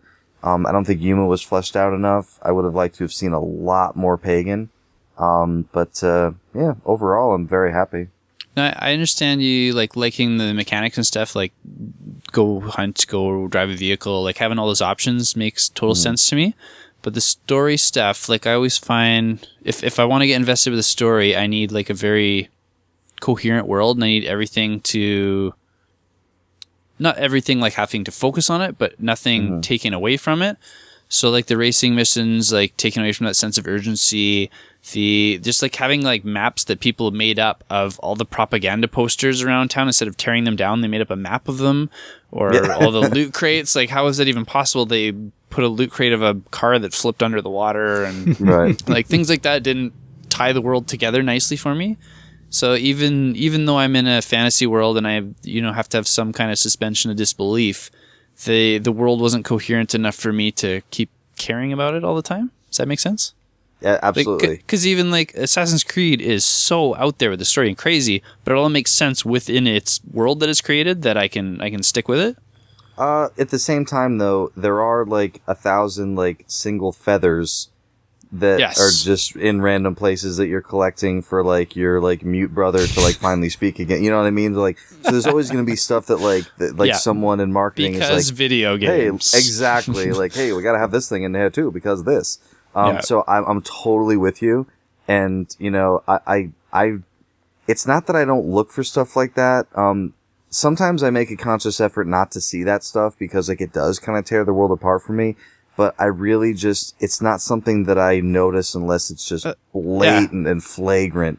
If it's just like, oh, you buy a map for items because you buy a map for items, like something like that. But, I think it's every game's like that. Like even like Final Fantasies that I very much enjoy, they follow the plot and they make sense. And then you get to this point where you get your chocobo or your airship and it's like, oh, I can go collect cards now instead of save the world. Or I can go, dig for treasure. And I'm just gonna go it kind of falls apart all the ones. Yeah. I'm going to go to the casino for 9 years and bet on horse racing. Well, let's be honest though. You don't have to do any of that. You choose to do that, right? Sure. They're in that world though, and if you literally just go from story to story to story, then you've probably got a coherent world, I'd assume. Right, but you chose to go chase all these little goofball things down. Well, I couldn't figure out how to find the stories at first, so I don't know how conscious that choice was right off the bat. But it was definitely some conscious choices later on. Like, I want to get all the propaganda posters and see what happens. I want to finish the Longinus missions and see what happens. And those were choices. But yeah, at the start, I really couldn't find the story missions to keep going if I wanted to. No, I understand. Well, I don't think there was any revelatory moment that was quite a, would you kindly kind of moment. I still think that the little bit when you kind of figure that Pagan's probably more on your side, quite honestly, through the whole thing than against you whatsoever. I think that was impactful because you start to kind of go, who was the bad guy? And you kind of have to almost take a minute and kind of go, maybe it was you. Maybe I was the bad guy. Yeah, seriously. There's no question. You kill more people than anybody in that. Exactly, and you have to, that's a weird twist. Since you showed up. Yeah, since you showed up, yes. That's the issue, right? It's a weird twist to go, I know who the bad guy is. I'm the hero. Let me go kill the bad guy. And you get to the end, you kind of go, I guess in real life, I probably shouldn't go around and murder thousands of people, right? So he makes good, coherent points, I think, that... and I think the story, if you've read the letters and you kind of understand what you're going into at the end and kind of that last dialogue, I think it makes a lot of sense for him as a character and kind of his motivations and why he's maybe a little eccentric after everything he's been through. But I think it did a good job of kind of pulling it all together. And I was glad to see Pagan, just kind of take off at the end. I'm like, maybe we'll see more of him. Yeah, I hope so. Him and Willis will have a spin-off now. Yeah, maybe. Who knows? Pagan and Willis sharing an apartment. Do you guys like the hunting missions? Go back to that again. Okay, all right. You're like sawing a chunk of an animal out and throwing it in your bag. You never felt uncomfortable during that? Now, wait a minute. Now, the whole time you're doing he's always like, ugh, exactly, yeah. And then you get to like a group of guards and you just whip it at them. I found this animal garbage. And then like a bear comes and eats half of it. It's so weird. Here's the thing, Crabby. You want to play co-op, if nothing else, for when you're Herc and you gut the animals. He's always like, oh, God. He's always making these horrible comments about the smell and everything. Yeah. He has these great one-liners. I think the only other game where like someone's expressed more displeasure with skinning an animal was, back to Red Dead. Every time you skinned one, Marsden was like, oh my God, I hate this. Herc has some funny little lines that go along with that. So that's worth doing. Then quick, just the mechanics. To me, I would just say that the co-op really made the game really fantastic. That was a huge addition to that over Far Cry 3. I think they did a fantastic job with that. The PS4 touchpad is terrible for this game. Don't use it. What does it do? Just awful. What would you use it for? It's like your weapon wheel. So you put your thumb on it and move it like to the top if you wanted your main weapon. Right. And then to the bottom or you had your pistol on the top, your sidearm to the left, your main gun to the right. Right. So go ahead. So you couldn't use the trigger to open a wheel up? You could, but the same thing. Like I'm just an idiot and didn't realize that for a long time and was using the stupid spinner wheel. Oh. So you find the one you want, and then because it's so sensitive, you could move your thumb to move it again. Yeah. You'd have to hold it on the one you want for like at least a second, and then let go, and you'd switch to that gun.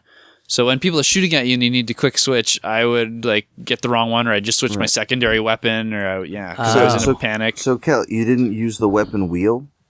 No, that he did. was the weapon wheel. It was just like a touchpad version of the weapon wheel, though. So you didn't use the bumper to bring up the weapon wheel? That's right. You just use the touchpad. As soon as you touch it, the wheel comes up, and you just put your thumb over whichever weapon you want to switch to. But you still can use L1 if you want to. Yes, that was one of the reasons I didn't find the syringes for so late, was because I didn't realize you could use the trigger to pull up the other wheel that had even though it says syringes. it right there on the screen. Even though it says it right in the middle of the wheel, because and that might have come from my Far Cry 3 experience, just knowing, okay, weapon wheel, up, down, left, right. Also, that's where you switch your projectiles, and then over to syringes. But like, I'm totally with you. Like, if you're in a firefight and it's like, oh crap, there's a heavy, I need to switch to the buzzer immediately. It was Yeah. just left bumper down with the right analog stick, and I got the buzzer. You know. Yeah, I don't have time to hover over it for a second to switch and hope they don't find me in whatever cover I'm hiding in. Right. Yeah, Assuming I even have the luxury of cover. that seems like a weird choice to make, but at least you could avoid it. Once you knew. You can avoid it, yes. Did you guys find, like, with the weapons, too, like, we didn't really talk about them at all. They're awesome. I They're just great. found, like, my 4 favorites early on and never switched. Oh, some of those later weapons are so fantastic. I switched Yeah. to one later on, the buzzer. I ended up going with the buzzer, and you never Absolutely. needed anything else after the buzzer. You just, like, move it in a horizontal line, and you've cleared the whole outpost. That's a good point. We didn't talk about guns a whole lot. Early on in the game, you kind of use what you find, like a lot of AKs and a lot of, like you just get the bow and the upgraded bow and stuff. I did find that once I got, like a decent shotgun, I forget the name of the signature that I kept as my sidearm. And then I kept a sniper rifle on the left, like, like at first the little one and then the Predator as you get the better and better ones, then the AMR, which is just a non-silenced Predator. And then I kept like a light machine gun on the right. So for a while it was whatever machine gun the enemies were carrying. Once I unlocked the Shredder, I love the Shredder. It's like a little MP5, silenced MP5 deal. And then eventually the Bushman is what takes over that spot. And then eventually, I think the Bushman is what I really like to keep in that spot. And then down was the buzzer. So for me, once I filled those 4 spots, unless they needed like a specialty mission, that's what I'm carrying was a Predator on the left. I forget the name of the shotgun on the top, Bushman on the right, and then on the bottom was the buzzer. Did you guys ever use the heat-seeking missiles? Yes. Those are great. Those are cool. Lock on and... Yep. I remember I was like just firing them like in the air, just like making missiles zigzag by like moving the sight. I was like, oh, I can't wait to shoot helicopters with this. Yeah, you could do like just the lock on and just fire and forget it, man. Yep. Well, so I would lock on and then I would turn around and fire it like the other direction and then watch it turn around and follow to the helicopter. Yeah, this game is I don't definitely... know if I unlocked that one. I It's unlocked late. every weapon, yeah. It's that weapon is late. Yeah. But this game is definitely gun porn, that's for sure, Oh, right? Yeah. With so many of the attachments and the paint jobs and the... Yeah, it was a lot of fun. But yeah, and then I guess a couple quick side pieces, probably won't talk a whole lot about, but the arena, you could go into the arena and fight and level up in the arena. Did you guys do any of that? 0. I did. I got to rank 2 because you needed to unlock a The perk, an right? upgrade. Yeah. Yeah. And that was it. That's the only upgrade I don't have on my skills menu. And I'm like, I'll get to level 2 eventually. I still haven't gone on the arena. You literally just have to do the first arena mission and you're done it. It's like Oh, cool. 4 minutes, if that. Oh, nice. I got all the way up to like rank 10 or 11. There is a phone. There's a phone app that goes along with the arena that you can play. Oh, great. Oh, cool. Similar to other Ubisoft games. Yep. So it's a little side game that if you want to play it to rank yourself up in the arena, and you can build challenges for other players. Can I link it to my Mass Effect 3 app? Yeah. Sure you can. Right. Oh, good. Yeah, I'm sure Ubisoft and EA want you teaming up. Yes. Sounds right. So it's like Amita and Sabal, right? Yeah, sure. Right. Make a choice. Did you go with Ubisoft or EA? I shot the other guy. Yeah, I shot him. And then the online features besides co-op. Did you guys try any of those at all? I'm going to guess, Crabby, the answer is no. I don't have a PSN account, so I didn't do anything online. Okay. I've heard that some of the custom maps are very good, and I haven't done anything with them yet. I tried all the modes, so the custom map thing is really fun. There's some really fun maps that people have made in that one. The first one I ever did, I think, is still one of my favorites, where as soon as it loads, you're just free falling in the sky towards the thing, and you have to and hurry up and parachute and get away, because if not, you're going to drop right into the middle of the base. But anyway. That's a pretty cool mode. And then there's this other competitive multiplayer mode, which I tried out. Don't. That's my suggestion. Don't. I'm not into it. Yeah, it's not my jam. No, I didn't enjoy it at all. But I guess that's Far Cry 4, right? Nice. Well, for everybody that's listening, if you played through Far Cry 4, be interested to see kind of what you thought. Let us know. Did we hit it? Did we forget something? Is there something we should have talked more about, or are we dead on? What choices did you make with Sabal and Amita, and did you just gun them down? Be curious to hear about that. But yeah, be sure to hop on and let us know.